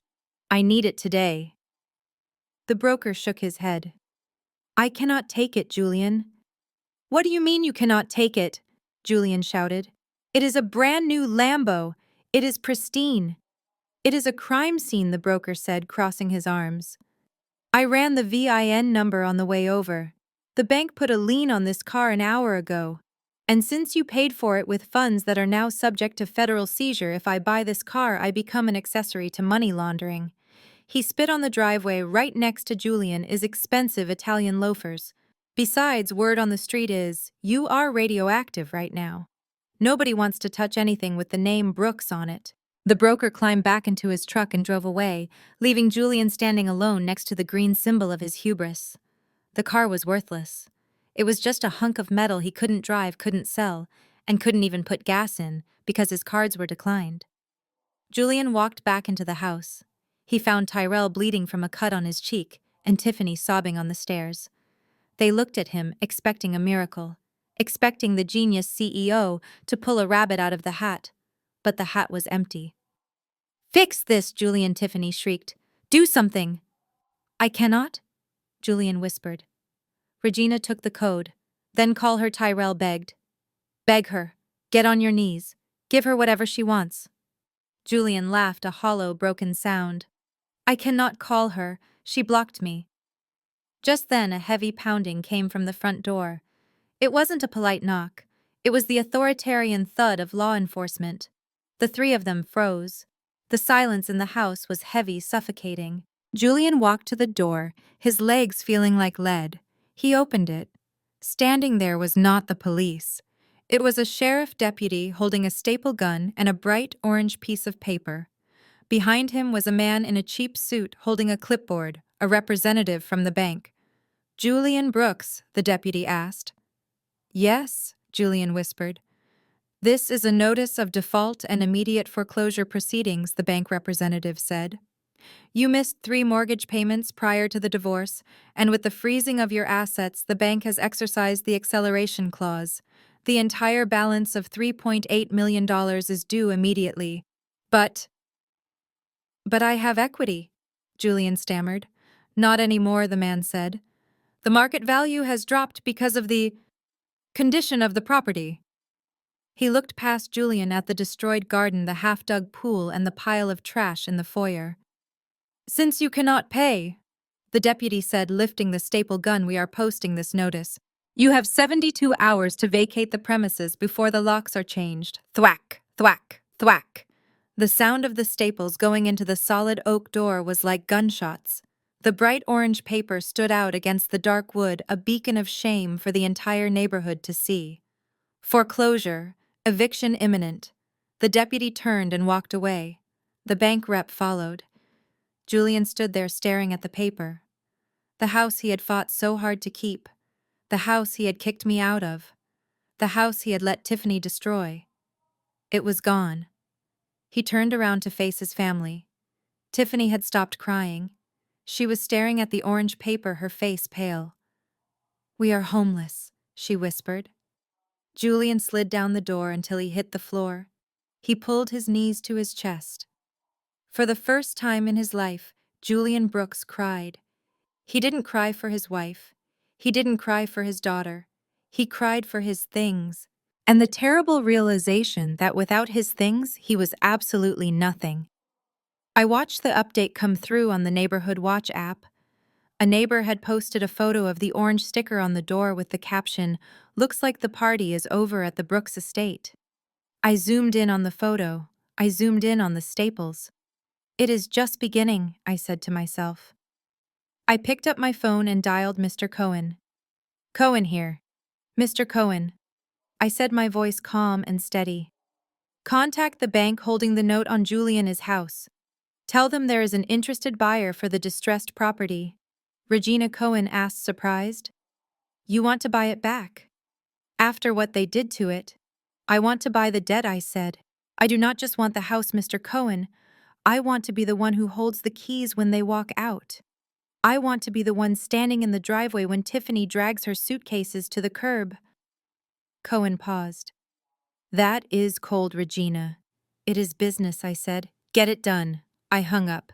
The sun was setting over Atlanta, casting long shadows across the city. Somewhere in the distance, sirens were wailing. I liked to think they were coming for Julian, but even if they weren't, his prison was already built. And I had the only key. The 72-hour notice had expired. I knew it. The bank knew it. The sheriff department knew it. The only person who seemed unaware of the gravity of the situation was Tiffany. While Julian sat catatonic in the guest bedroom staring at the wall, Tiffany had decided to launch a counteroffensive the only way she knew how. She went live on social media. I sat in my car parked 2 blocks away, watching the live stream on my phone. The signal was clear.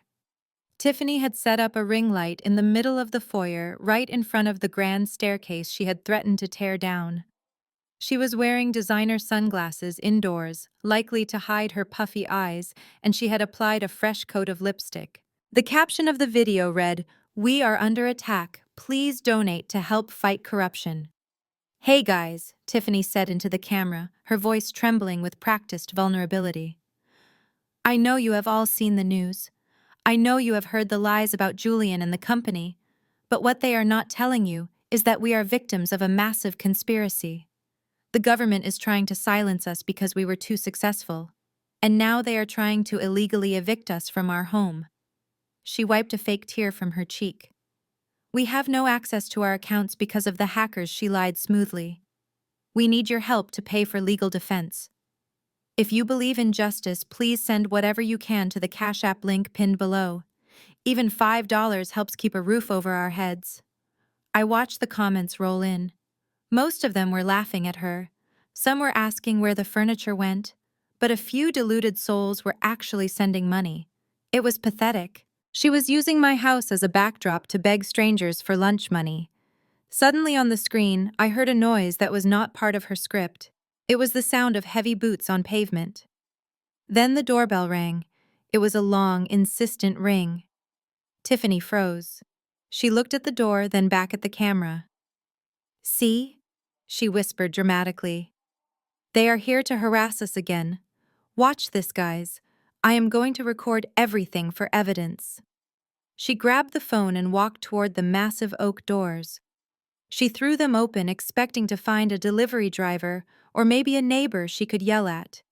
Instead, she found 6 uniformed officers and a team of movers wearing jumpsuits with the bank's logo on the back. Sheriff Deputy Miller stepped forward. I recognized him.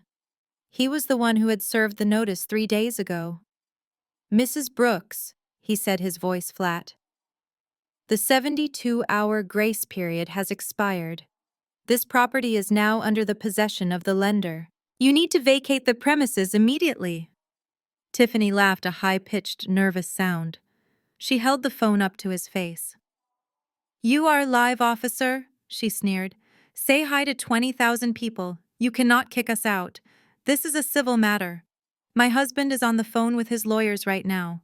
We have rights. Squatters' rights. This is a foreclosure eviction, not a tenancy dispute," the deputy said, stepping into the foyer. "You are trespassing. You have 10 minutes to gather essential personal items and leave. Anything left behind will be removed by the preservation team." He signaled to the movers. They marched past Tiffany like she was invisible. One of them picked up the ring light stand and moved it aside. "Hey, do not touch my equipment!" Tiffany shrieked, grabbing the mover's arm. "That is my property.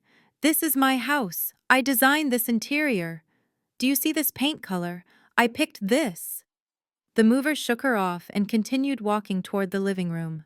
Tiffany turned back to the deputy. "Get them out of here. Arrest them. They are breaking and entering." You are the one we will be arresting if you do not calm down," the deputy warned.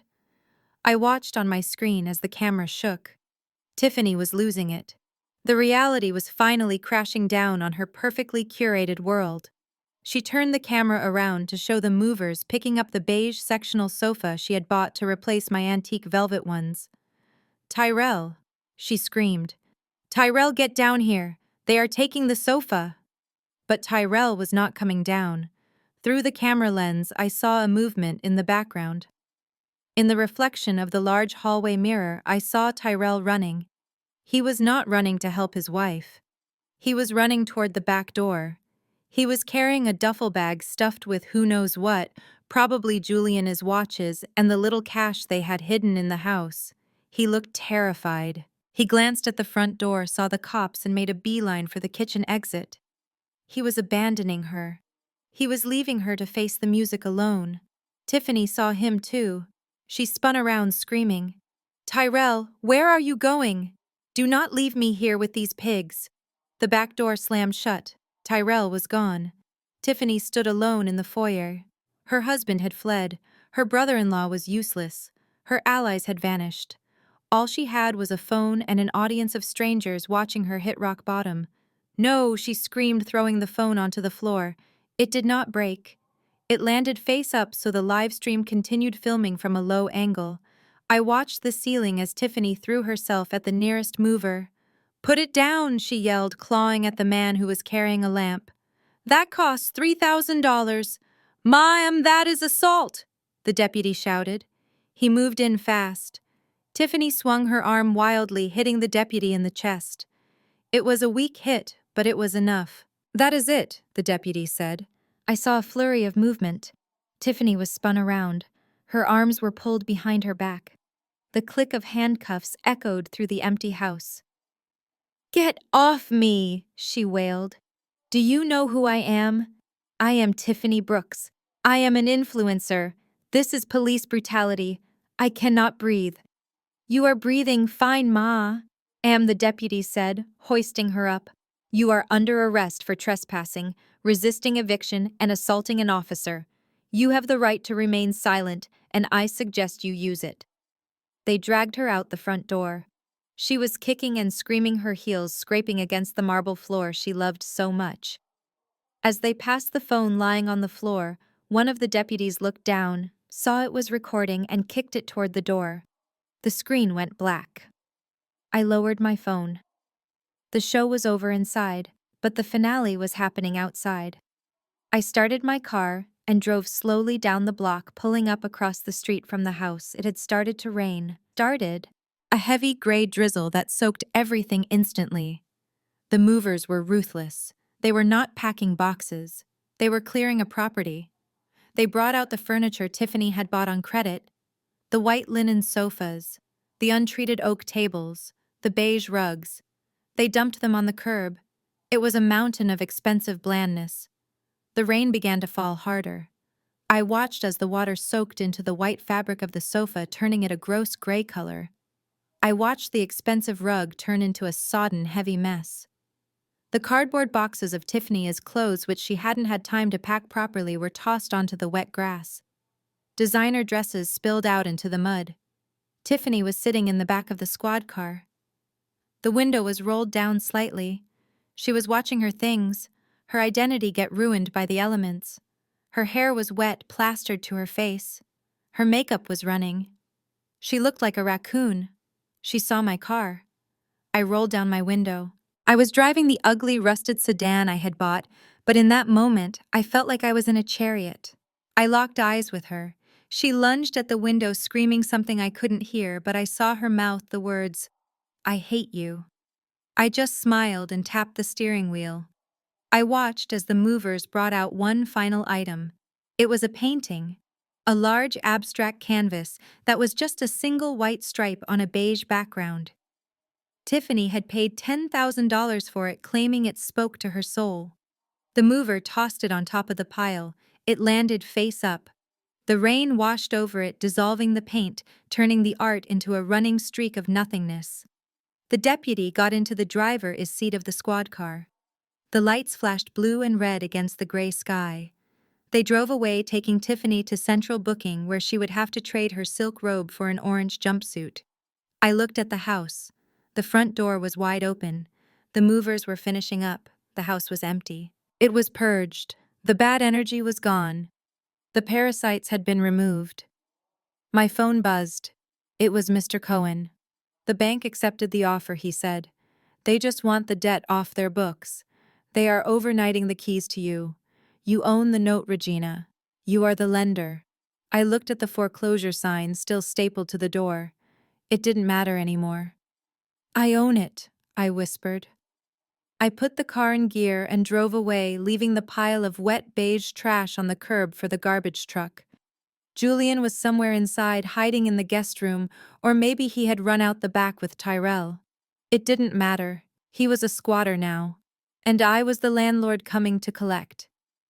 The rain that had started during Tiffany's eviction had turned into a relentless gray downpour by the morning of the auction. The mansion stood like a weeping giant on the hill, its windows dark, its landscaping ruined, and its spirit broken. What was once the jewel of the neighborhood, the symbol of Julian's meteoric rise, was now just a distressed asset on a bank officer's clipboard. I parked my car at the bottom of the hill, just out of sight. I wanted to watch the proceedings before I made my move. A small group of investors had gathered near the front gate, holding umbrellas and looking skeptical. These were the vultures of the real estate world, men who bought tragedies for pennies on the dollar and flipped them for profit. But today, even the vultures looked hungry. I listened as the auctioneer, a man with a monotone voice and a cheap raincoat, read the terms of the sale. "Property is sold, as is where is." He droned into a portable microphone. "Buyer assumes all outstanding liens, including the federal tax liens against the previous owner and the pending litigation regarding the property boundaries. Opening bid is set at $1.5 million. Silence followed. The investors whispered among themselves, shaking their heads. They knew about the SEC investigation. They knew the house was radioactive. buying this house meant inviting the government into your finances, and nobody wanted that headache. 1.5 million, the auctioneer repeated, looking desperate. Do I hear 1.2? Still silence. A man in a trench coat laughed and walked back to his car. Too much baggage, he shouted. Burn it down and sell the land, then call me. Julian was standing under the awning of the garage, shivering in a sweater that looked like he had slept in it for 3 days. He watched the investors leave one by one. His face was a mask of despair. He knew that if the house did not sell at auction, the bank would simply seize it, board up the windows, and leave it to rot until the market improved. He would be left with the remaining debt and a bankruptcy on his record that would last for 7 years. The auctioneer sighed and capped his pen. No bids received, he announced. The auction is closed. The property reverts to the bank as inventory. We will schedule a secure lockout for noon today. Julian slid down the wall of the garage and put his head in his hands. It was over. The last piece of his empire had officially crumbled. That was my cue. I pressed the ignition button of my new car. It was not the rusted sedan I had driven away a month ago. It was a brand new Mercedes Maybach, purely black, with an interior that smelled like victory. The engine purred a low, deep growl that vibrated in my chest. I drove slowly up the winding driveway, the tires crunching on the wet gravel. The auctioneer looked up, surprised to see a vehicle approaching after the sale had ended. Julian lifted his head, his eyes narrowing through the rain. I pulled up right in front of the main entrance, blocking the path of the bank official's van. The driver's side door opened, and I stepped out. An assistant I had hired for the day immediately opened a large black umbrella over my head, shielding me from the rain. I was wearing a white tailored suit, sharp and pristine. It was a stark contrast to the mud, the gray sky, and the gloom that hung over the estate. I wore sunglasses even though it was cloudy, because I wanted them to see their own reflection in my eyes. I walked toward the auctioneer, my heels clicking rhythmically on the pavement. Is the bidding officially closed? I asked, my voice cutting through the sound of the rain. The auctioneer looked me up and down. He recognized the clothes. He recognized the car. He saw money. Technically, yes, ma'am, he said. But the bank is always willing to entertain a cash offer to clear the books. Are you an investor? I removed my sunglasses and looked at the house. I am an interested party, I said. Julian stood up. He walked slowly out into the rain, ignoring the water soaking his expensive sweater. He squinted at me, his eyes red and swollen. Regina, he whispered. He sounded like he was seeing a ghost. In a way, he was. He was seeing the ghost of the woman he thought he had buried under his ambition. What are you doing here? Julian asked, his voice cracking. You came to gloat. You came to watch me lose everything. I turned to him slowly. I did not smile. I did not look angry. I looked at him with the indifference of a stranger. I am not here for you, Julian, I said. I am here for business. I turned back to the auctioneer. I am prepared to make an offer, I said. But not for 1.5 million. Given the damage to the landscaping, the missing fixtures, and the toxic legal status of the previous owner, I am offering $800,000. Cash. Today. The auctioneer's eyes widened. 800,000 was low, but it was guaranteed money. It would cover the administrative costs and get this headache off their hands. He pulled out his phone. I need to call the vice president, he said, stepping away. Julian stumbled closer to me. 800,000. He laughed hysterically. You do not have $800,000, Regina. You have a savings account with $5,000 in it. Remember, you are broke. You are living in a rental. He pointed a shaking finger at me. Go home, he spat. Stop playing pretend. You cannot save me, and you certainly cannot buy this house. I looked at him calmly. I am not trying to save you, Julian, I said. And as for the money, you are right. I did not have it a month ago. I reached into my purse and pulled out a folded document. I held it out to him, but I did not let him touch it. Do you know who owns the biggest competitor to Apex Solutions? I asked. Julian frowned, confused. Global Logistics, he muttered. They are dinosaurs. They have been trying to build a platform like mine for years. Like yours, I corrected. Like mine, I continued. Well, yesterday afternoon, I had a very lovely meeting with the CEO of Global Logistics. It turns out they were very desperate for a modern source code to upgrade their systems. They were willing to pay a premium for a turnkey solution, especially one that was already market tested. Julian's face went pale. The water dripping from his nose looked like tears. What did you do? He whispered. I licensed the code, I said. The code I own. The code you signed over to me. I gave them an exclusive 10-year license to use the Maya Holdings architecture. They paid me a signing bonus of $2 million yesterday. Julian fell to his knees in the mud. He realized what had happened. The very thing he had discarded, the wife he had called useless, the intellectual property he had ignored, had just been sold to his greatest enemy. His genius was now powering the competition, and the money from that deal was standing right in front of him wearing a white suit. You sold my life as work to Global, he choked out. I sold my work, I corrected. You just provided the marketing. The auctioneer came back smiling broadly. He did not care about the drama. He only cared about the commission. The bank accepts your offer, Mom, he said, extending a hand. If you have the certified funds, we can close right now. I snapped my fingers. My assistant handed me a sleek leather portfolio. I pulled out a cashier's check that I had prepared earlier. I handed it to the auctioneer. The keys, I said, holding out my hand. The auctioneer fumbled in his pocket and dropped a heavy ring of keys into my palm. The metal felt cold and heavy. It felt like justice. Congratulations, Mrs. Brooks, the auctioneer said. The property is yours. It is Miss King now, I said, using my maiden name. I turned to Julian. He was still on his knees, staring at the mud. He looked small. He looked finished. You have 5 minutes to get off my property, I said. Julian looked up. Regina, please. I have nowhere to go. My accounts are frozen. Tiffany left me. Tyrell ran away. Just let me stay in the guest house, just for a few days, until I figure this out. I looked at the house. I looked at the balcony where he had announced our divorce. I looked at the spot where he had let Tiffany throw my daughter's teddy bear in the trash. I leaned down so I was eye level with him. Do you remember what you said to me that night? I asked softly. You said guests who make noise get evicted. Well, Julian, you made a lot of noise. I stood up and turned my back on him. Get off my land, I said. I walked toward the front door. The rain seemed to part for me. I walked past the pile of sodden furniture that the movers had left on the curb. I saw the beige sofa now stained brown with mud. I saw the abstract painting peeling in the wet. I saw a box of Tiffany's clothes soaking in a puddle. I did not step around them. I stepped right over them. I planted my heel directly onto a wet silk pillow that Tiffany had loved stepping it down into the mud. I reached the front door.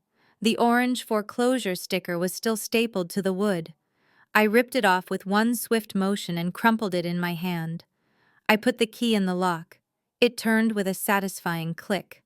I pushed the door open and stepped into the foyer. The house smelled stale. It smelled of neglect and bad decisions. The marble floors were scuffed. The walls were half-painted. It was a mess. But as I stood in the center of the grand entryway looking up at the chandelier that was dark and dusty, I did not see the ruin. I saw the potential. I took a deep breath, inhaling the air of ownership. This was not the house Julian built anymore. This was the house Regina bought. I walked to the middle of the room, and my heels echoed on the stone. I spun around slowly, my white suit glowing in the dim light. I am home, I whispered. Outside, I heard the sound of a car engine starting. It was the auctioneer leaving. Then I heard the slow, heavy footsteps of a man walking down the driveway, dragging his feet. Julian was leaving. He was walking down the hill in the rain, with nothing but the clothes on his back. I closed the heavy front door, shutting out the rain, shutting out the pity, and shutting out the past. I locked the deadbolt. I pulled out my phone and texted my contractor, the one Tiffany had fired. I got the keys. Bring the crew back tomorrow. We are painting the walls sage green. And find me the best rose bushes in the state. We have a garden to rebuild. I stood in the silence of my victory, and for the first time in 10 years the house felt quiet. It did not feel empty. It felt ready. I was the queen of the castle, and the king had been exiled to the streets. The game was over. I had won. The first night in the reclaimed house was peaceful. For the first time in years, the air did not smell of Julian as cologne or Tiffany as desperate perfume. It smelled of sage and rain and silence. I spent the morning supervising the locksmiths as they replaced every single tumbler in the heavy iron gates and the mahogany front doors. I reprogrammed the security code to a sequence of numbers that only I knew. I was not locking myself in. I was locking the past out. But the past has a way of lingering on the doorstep, especially when it has nowhere else to go. It was late afternoon when the security system chimed. A notification popped up on the iPad mounted in the kitchen. Motion detected. Front gate. I tapped the screen to view the camera feed. The image was high definition, crisp, and unforgiving. Standing outside the tall black bars of the gate was a man. At first glance, I did not recognize him. He was hunched over, shivering in the damp air. His hair, usually styled to perfection, was matted and wet. A dark stubble covered his jawline, hiding the arrogant chin that used to tilt up at the world. It was Julian. He was wearing the same clothes he had worn to the auction yesterday, but now they were wrinkled and stained. He looked like a ghost haunting his own graveyard. He was pressing the intercom button repeatedly, his movements jerky and desperate. I stared at the screen. A part of me, the old Regina, wanted to feel pity. The Regina who had loved him for 12 years wanted to rush out there with a towel and a hot cup of coffee.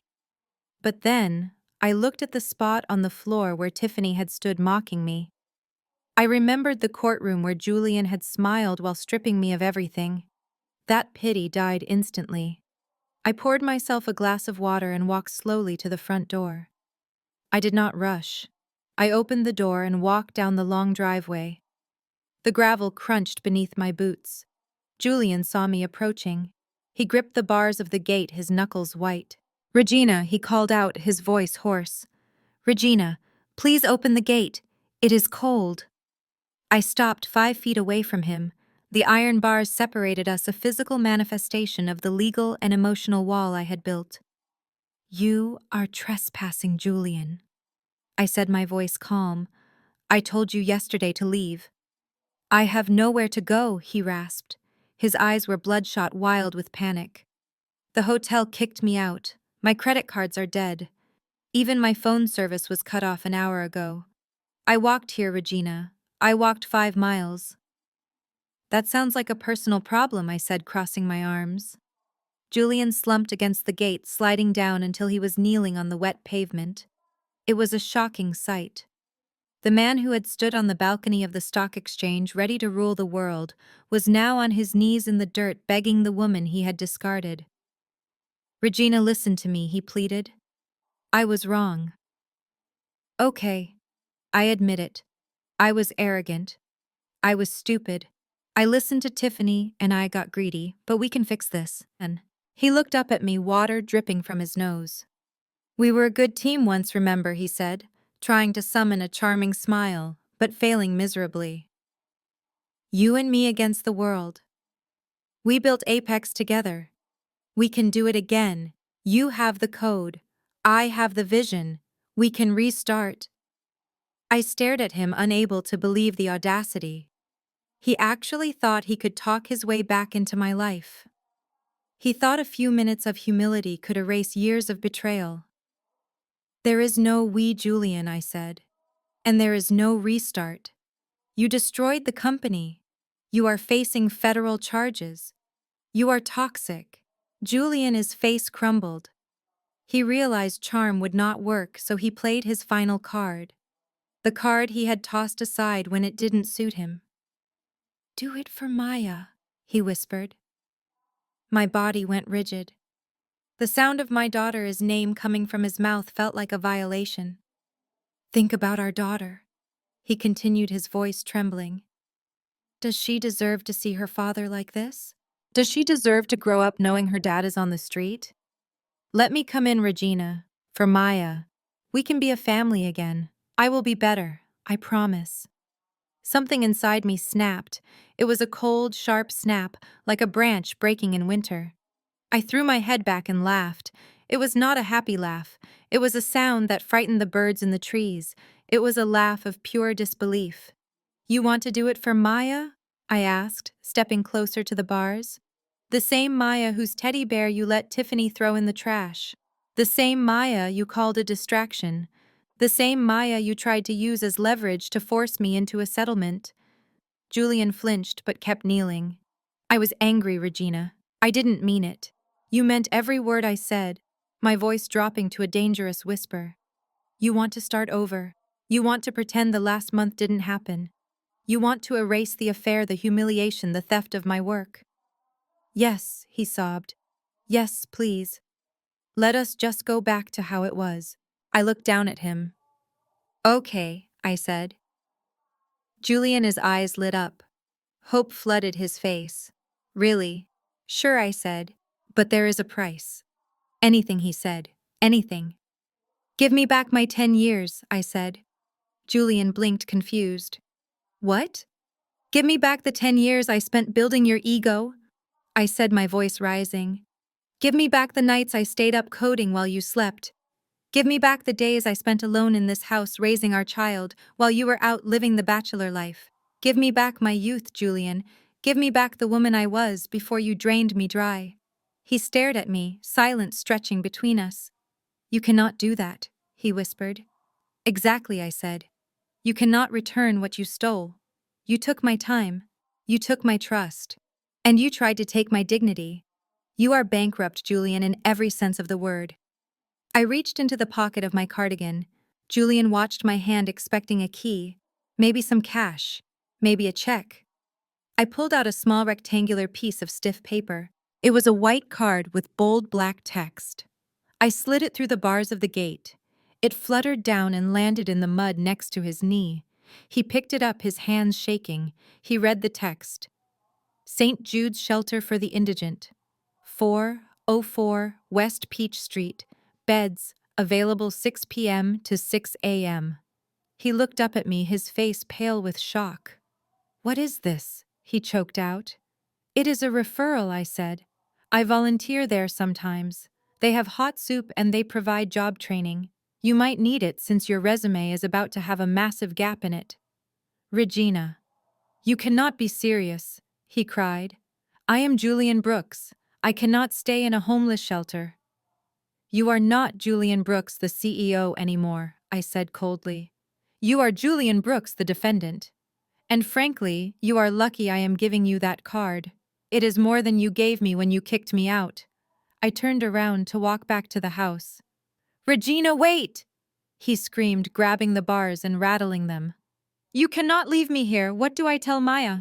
I stopped. I did not turn around. You tell her nothing, I said over my shoulder. Maya is smart. She knows the difference between a hero and a villain, and she definitely knows that she does not need a fraud for a father. I walked away. Behind me I heard him screaming my name. I heard him kicking the gate. I heard him crying, but the sounds were fading. The thick mahogany doors of my house were waiting. I stepped inside and locked the deadbolt. The sound of the lock sliding home was final. I walked into the kitchen where Maya was drawing at the table. She looked up. Who was at the gate, Mommy? She asked. I smiled and kissed the top of her head. Just someone who used to live here, baby, I said. But he does not live here anymore. I picked up the iPad and cleared the notification. The screen went black. Outside, the sun was beginning to set, casting long shadows over the garden I was about to rebuild. Julian was gone. The parasite had been removed, and I was finally free. The weeks following the reclamation of my home were a blur of construction crews and quiet satisfaction. But while I was busy painting my walls, a soothing shade of sage green, the world outside was busy tearing apart the people who had tried to destroy me. Justice, they say, is blind, but in the digital age, it is also high definition and permanently archived. Tiffany was the first to fall. The live stream she had started during her eviction didn't end when the deputy kicked her phone. The video was saved to the cloud, and within hours it had migrated from her small follower base to the front page of every drama blog and gossip site in Atlanta. The hashtag eviction diva started trending locally, then nationally. People weren't donating to her legal fund. They were remixing her meltdown. They made memes of her screaming about her beige sofa while being handcuffed. They turned her tearful plea for cash into a ringtone. The internet did what the internet does best. It dug. Online sleuths found her old tweets where she mocked people for living in apartments. They found photos of her wearing designer clothes that Tyrell had bought with stolen corporate funds. The narrative shifted instantly. She wasn't a victim, she was a villain. The fallout was swift and brutal. Tiffany's employer, a prestigious interior design firm in Buckhead, issued a public statement 2 days later. They wanted to distance themselves from the controversy. They fired her for conduct unbecoming of a representative of the brand. She lost her 6-figure salary. She lost her reputation. And since Tyrell had fled like a coward, she lost her access to any remaining cash. With nowhere to go, and no friends willing to take in a social pariah, Tiffany had to do the one thing she swore she would never do. She moved back in with her parents. I heard the details from a mutual acquaintance. Tiffany wasn't living in her childhood bedroom, which had been turned into a gym years ago. She was living in the basement. It was a damp, unfinished space in a modest house in Decatur, miles away from the luxury she felt entitled to. Her mother, a stern woman who had never approved of Tyrell, reportedly charged her rent. Imagine that. The woman who had sneered at my African art and thrown away my daughter as teddy bear was now sleeping on a futon surrounded by boxes of her ruined designer clothes, listening to her mother lecture her about her poor life choices.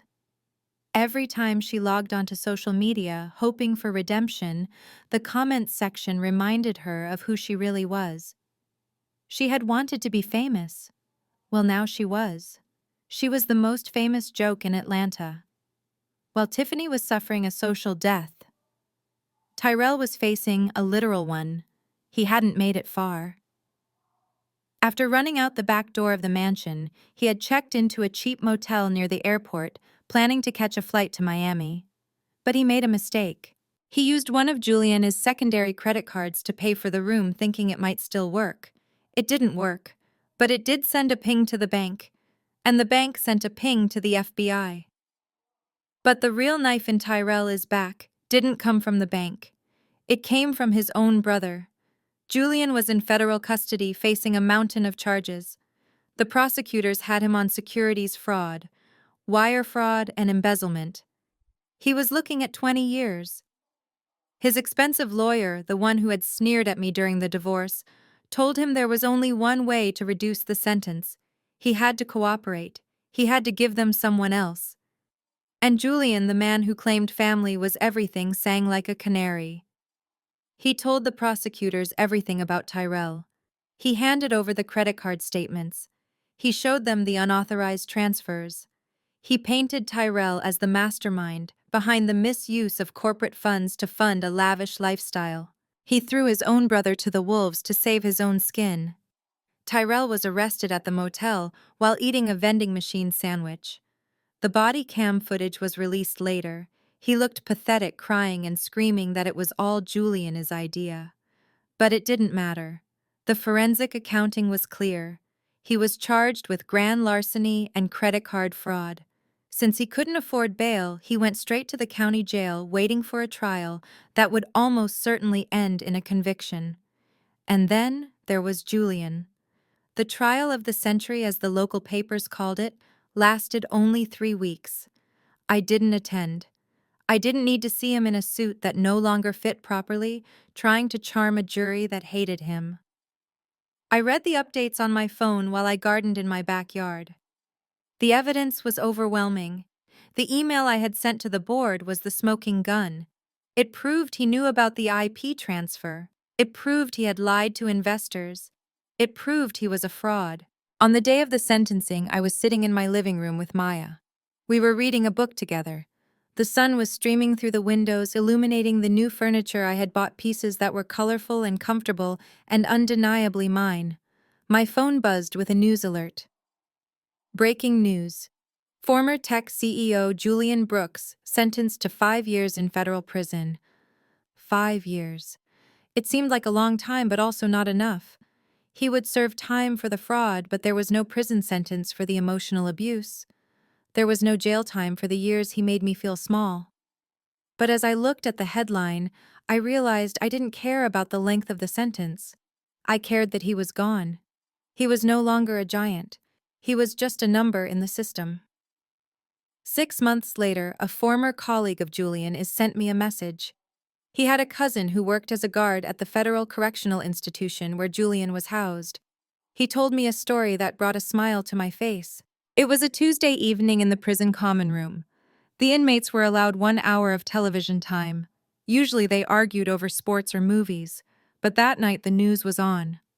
Julian was sitting in the back corner alone. He had lost weight. His hair was graying. He wasn't the alpha male anymore. He was just inmate 8940. On the television screen, a familiar face appeared. It was me. I was being interviewed on CNBC, the same channel that had broadcast Julian's disastrous IPO. I was wearing a sharp emerald green blazer sitting next to the CEO of Global Logistics.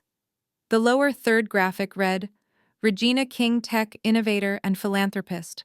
The reporter was asking me about the new scholarship fund I had started for young girls in STEM. Ms. King, the reporter asked, you have revolutionized the logistics industry with your code. What is your advice for women who feel their contributions are being overlooked? On the screen, I smiled. It was a genuine, radiant smile. My advice is simple, I said to the camera. Own your work. Never let anyone put their name on your brilliance. And if they try, remind them that the architect always knows where the demolition switch is. In the prison common room, the guard reported that Julian stopped eating his dinner. He stared at the screen, his mouth slightly open. He watched the woman he had called a housewife, the woman he had told to get a job, the woman he had tried to leave with nothing. He watched her being celebrated by the world. The other inmates didn't know who I was. One of them pointed at the screen and said, that lady is smart, and she is fine too. Who is that? Julian didn't answer. He couldn't. The irony was choking him. He was sitting in a cage wearing a uniform he didn't pick, eating food he didn't choose, watching the life he could have had if he hadn't been a fool. He stood up and walked back to his cell before the segment was over. He couldn't bear to watch the ending, but I lived the ending. Ow. And it was beautiful. I turned off the iPad and looked out at my garden. The roses were blooming again, red, pink, and yellow petals unfolding in the sun. They were stronger than the ones before. They had survived the destruction and grown back from the roots, just like me. The leeches were gone. The parasites had been exterminated. The house was clean. I took a deep breath of fresh, free air. It is done. The spring sun over Atlanta felt different this year. It did not feel like a spotlight demanding performance. It felt like a warm blanket wrapping around shoulders that no longer carried the weight of a dead marriage. I stood in the center of my backyard, wiping dirt from my hands onto my gardening apron. 6 months ago, this spot had been a muddy scar left by Tiffany's vanity project, a concrete pit where my roses used to be. But nature, like a strong woman, knows how to heal if you give it the right resources. I had hired a landscape architect, but I did the planting myself. I needed to get my hands dirty. I needed to feel the roots taking hold. Now the garden was a riot of color. I had planted grandiflora roses, deep crimson and vibrant coral that climbed the trellises I had installed. I planted rows of lavender that filled the air with a calming scent, drowning out the memory of Tiffany's cheap perfume. Look, Mommy, I found a ladybug.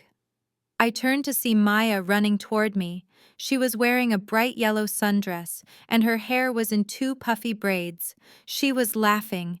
That sound was the best music I had ever heard. For years in this house, she had been quiet, constantly shushed by Julian, told to be invisible, told not to touch the expensive furniture. Now she was running through the grass, chasing butterflies, getting grass stains on her knees, and I did not care one bit. "It is a lucky ladybug, baby," I said, kneeling down to look at the tiny red speck on her finger. "Make a wish." Maya closed her eyes tight, scrunching up her face. "I wish we can stay here forever," she whispered. I pulled her into a hug, breathing in the scent of her shampoo and the fresh earth. "We are staying," I promised her. "Nobody is ever kicking us out again." The peace of the afternoon was interrupted by the arrival of a sleek black sedan in the driveway. It was the team from Forbes magazine. They were here for the cover story. 6 months ago, I was the rejected wife, the woman left with nothing. Today, I was the CEO of Maya Holdings, the owner of the most sought-after logistics software in the world, and the founder of the Phoenix Initiative, a nonprofit helping women regain financial independence after divorce. I walked into the house to change. I walked past the spot in the foyer where I had watched Tiffany get arrested. I had replaced the cold marble with warm hardwood. I had hung my African art back on the walls, the masks and tapestries that Tiffany had called voodoo trash. They looked majestic against the sage green walls. I changed into a power suit. Not black, not navy, and definitely not beige. I wore a suit the color of crushed berries, vibrant and undeniable. The interview took place on the patio overlooking the new garden. The journalist was a young woman named Sarah, who looked at me with a mixture of professional curiosity and personal admiration. "Ms. King," Sarah asked, leaning forward, "your story has become a bit of a legend in the tech world. You went from being a silent partner to a mogul in 30 days. People call it a miracle. How do you explain it?" I took a sip of iced tea. I looked at the garden where Maya was now setting up a tea party for her new collection of teddy bears. "It was not a miracle, Sarah," I said, my voice steady. "It was a correction." "Can you elaborate?" Sarah asked. "For 10 years, I let a man convince me that my contribution was support," I said. "I let him put his name on my code. I let him stand on the stage while I stood in the kitchen. I thought that was love. I thought being a good wife meant making myself small so he could feel big." I paused, thinking about the day Julian threw the divorce papers on the cake. But when he tried to erase me completely, I realized something. I had not just built the software, I was the software. The value was not in the lines of code on the screen. The value was in the mind that created them. Sarah was taking notes furiously. "So what is the lesson?" Sarah asked. "What do you tell the women who are reading this, the women who feel like they are living in someone else? Is shadow." I looked directly into the camera lens of the photographer who was snapping pictures. "I tell them that the biggest success is not writing $1 million software," I said. "It is not the house. It is not the car. The biggest success is knowing the price of your own soul and refusing to put it on a clearance rack." Julian thought he could bankrupt me because he took the bank accounts. But you cannot bankrupt a woman who knows she is the source of the wealth. The interview wrapped up an hour later. The crew packed up, shaking my hand with reverence. They treated me like royalty in the same house where I used to be treated like a servant. As the black sedan drove away, the sun began to dip below the horizon, painting the sky in shades of purple and gold. I sat on the patio enjoying the silence. My phone buzzed on the glass table. It was not a business email. It was not a text from Mr. Cohen. It was a text from a number I did not recognize. The area code was local, but the caller ID said State Correctional Facility, Inmate SMS Service. I stared at the screen. My heart did not race. My palms did not sweat. I felt a strange detachment, like I was looking at an insect trapped in a jar. I opened the message. "Regina, it is Julian. I used my last phone credit to text you. Please do not ignore me. It is hell in here. The food is inedible. I have lost 20 pounds. I need money for the commissary. Just a few hundred. Please. I know you sold the code for millions. You owe me this much. We were married for 10 years. Have a heart." I read the words twice. You owe me. Even in prison, wearing a uniform surrounded by bars, he still believed the world owed him something. He still believed I owed him something. He did not ask about Maya. He did not ask if she was happy. He did not ask if she liked her new school. He asked for money for snacks. He was still the same man, the same narcissist who had looked at a birthday cake and saw a surface to sign legal papers on, the same man who had looked at his wife and saw an employee he could fire. I thought about typing a reply. I thought about telling him that Maya won the spelling bee last week. I thought about telling him that I had bought the house back for pennies on the dollar. I thought about telling him that the roses were blooming. But then I realized that giving him any information was a form of currency. It was attention. And he was bankrupt. He did not deserve my anger. He did not deserve my pity. And he certainly did not deserve my words. I pressed my thumb on the contact info. I scrolled down to the bottom of the screen. Block caller. I confirmed the action. The message disappeared from my main inbox, filtered away into the digital trash can, just like the man himself. I put the phone down and stood up. The air was getting cool. "Mommy, look at the moon!"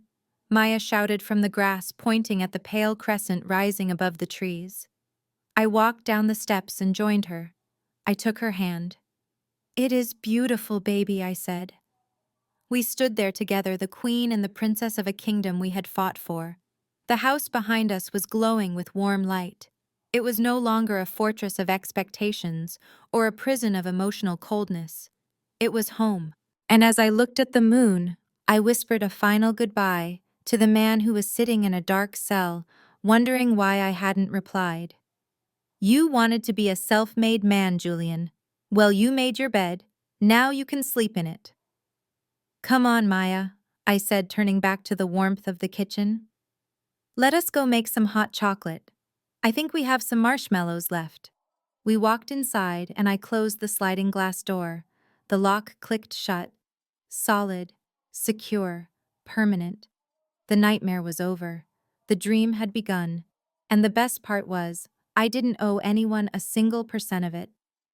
It has been exactly 365 days since I signed that divorce decree. 365 days since Julian looked at me with pity and told me to get used to my new station in life. I am sitting in my office now. It is not the kitchen table where I used to hide my laptop under a pile of laundry. It is the corner office on the top floor of the Global Logistics Tower, where I serve as the Chief Innovation Officer. The view from here is breathtaking. I can see the entire city of Atlanta stretched out below me. Somewhere down there in the maze of streets is the shelter where Julian sleeps. Somewhere down there is the basement where Tiffany lives. And somewhere down there is the ghost of the woman I used to be.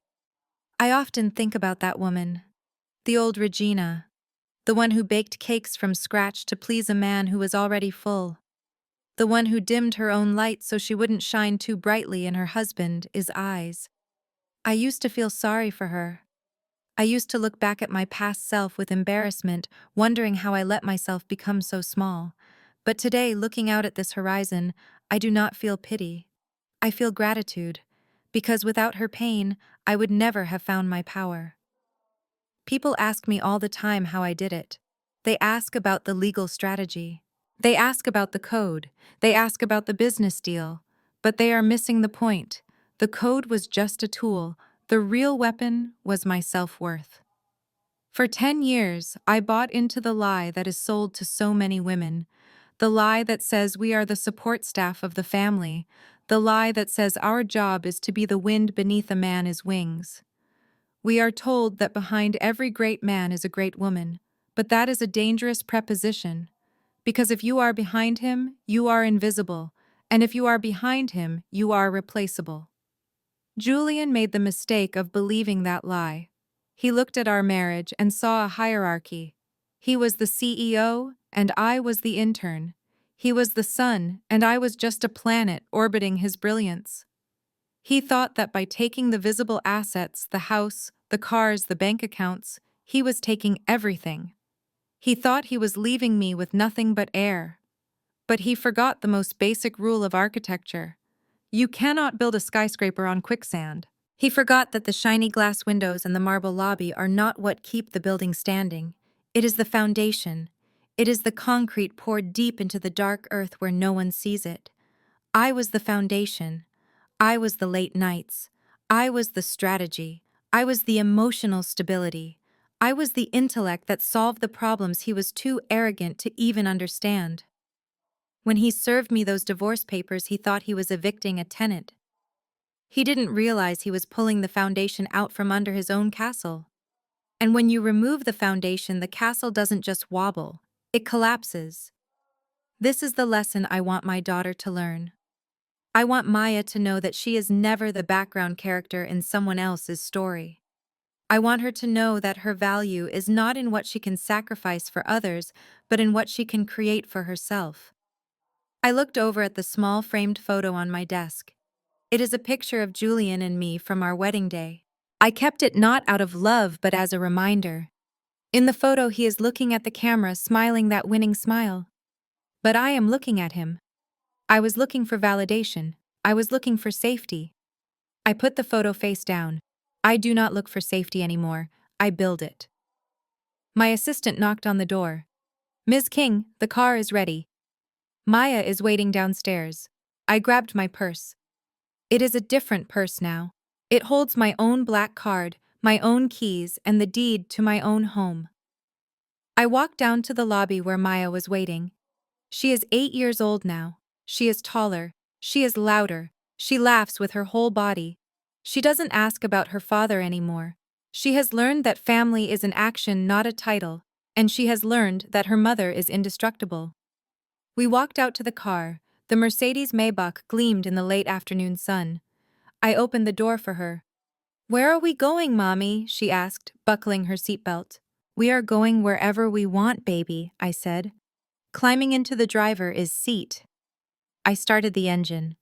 The powerful hum vibrated through the steering wheel. I pulled out of the garage and merged onto the highway. The sun was setting, painting the sky in violent shades of orange and purple. It reminded me of the painting Julian had bought the night we met. The painting he kept in the divorce. He probably sold it for cigarette money by now. But I didn't need the painting. I had the real sunset. I rolled down the windows. The wind whipped through my hair. I looked over at Maya. She was singing along to the radio, her hand dancing in the wind. I thought about Julian one last time. I thought about his arrogance. I thought about his greed.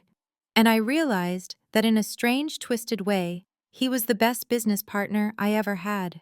He pushed me out of the comfort zone I was rotting in. He forced me to liquidate my assets and invest them in the only stock that never crashes, myself. He wanted to take it all. He wanted to strip me bare. But he made a fatal calculation. He measured my worth by what I was wearing, not by what I was thinking. Women are not the Haofeng, the rear guard. We are the bedrock. We are the source code. And if you try to delete us, you crash the system. I pressed my foot down on the accelerator. The car surged forward, eating up the miles, leaving the city and the shadows behind us. The rearview mirror showed only the road we had traveled. But through the windshield, the future was wide open, and it was entirely mine. I smiled, a true, genuine smile that reached my eyes. "We are just getting started," I whispered to the wind. This story serves as a brutal wake-up call about the importance of intellectual property and financial agency within a marriage. Victory wasn't just about revenge, it was about the realization that being the silent partner is a liability, not a virtue. The narrative teaches us that true power lies in ownership, not just of assets, but of your own contributions. It reminds us that we teach people how to treat us, and sometimes the most loving thing you can do for yourself is to let the people who undervalue you face the consequences of your absence. Never build a kingdom on land you do not own, and never let anyone convince you that you are just a supporting character in your own life. Hit the like button if you agree that a woman is the foundation, not the furniture. Subscribe to this channel if you are ready to reclaim your own power and write your own comeback story. And I want to hear from you in the comments below. Have you ever had to remind someone of your worth by walking away? Share your story because your silence serves no one but your truth might set someone else free. Thank you for watching, and remember, the best revenge is not destroying them, it is building you. Thank you for watching.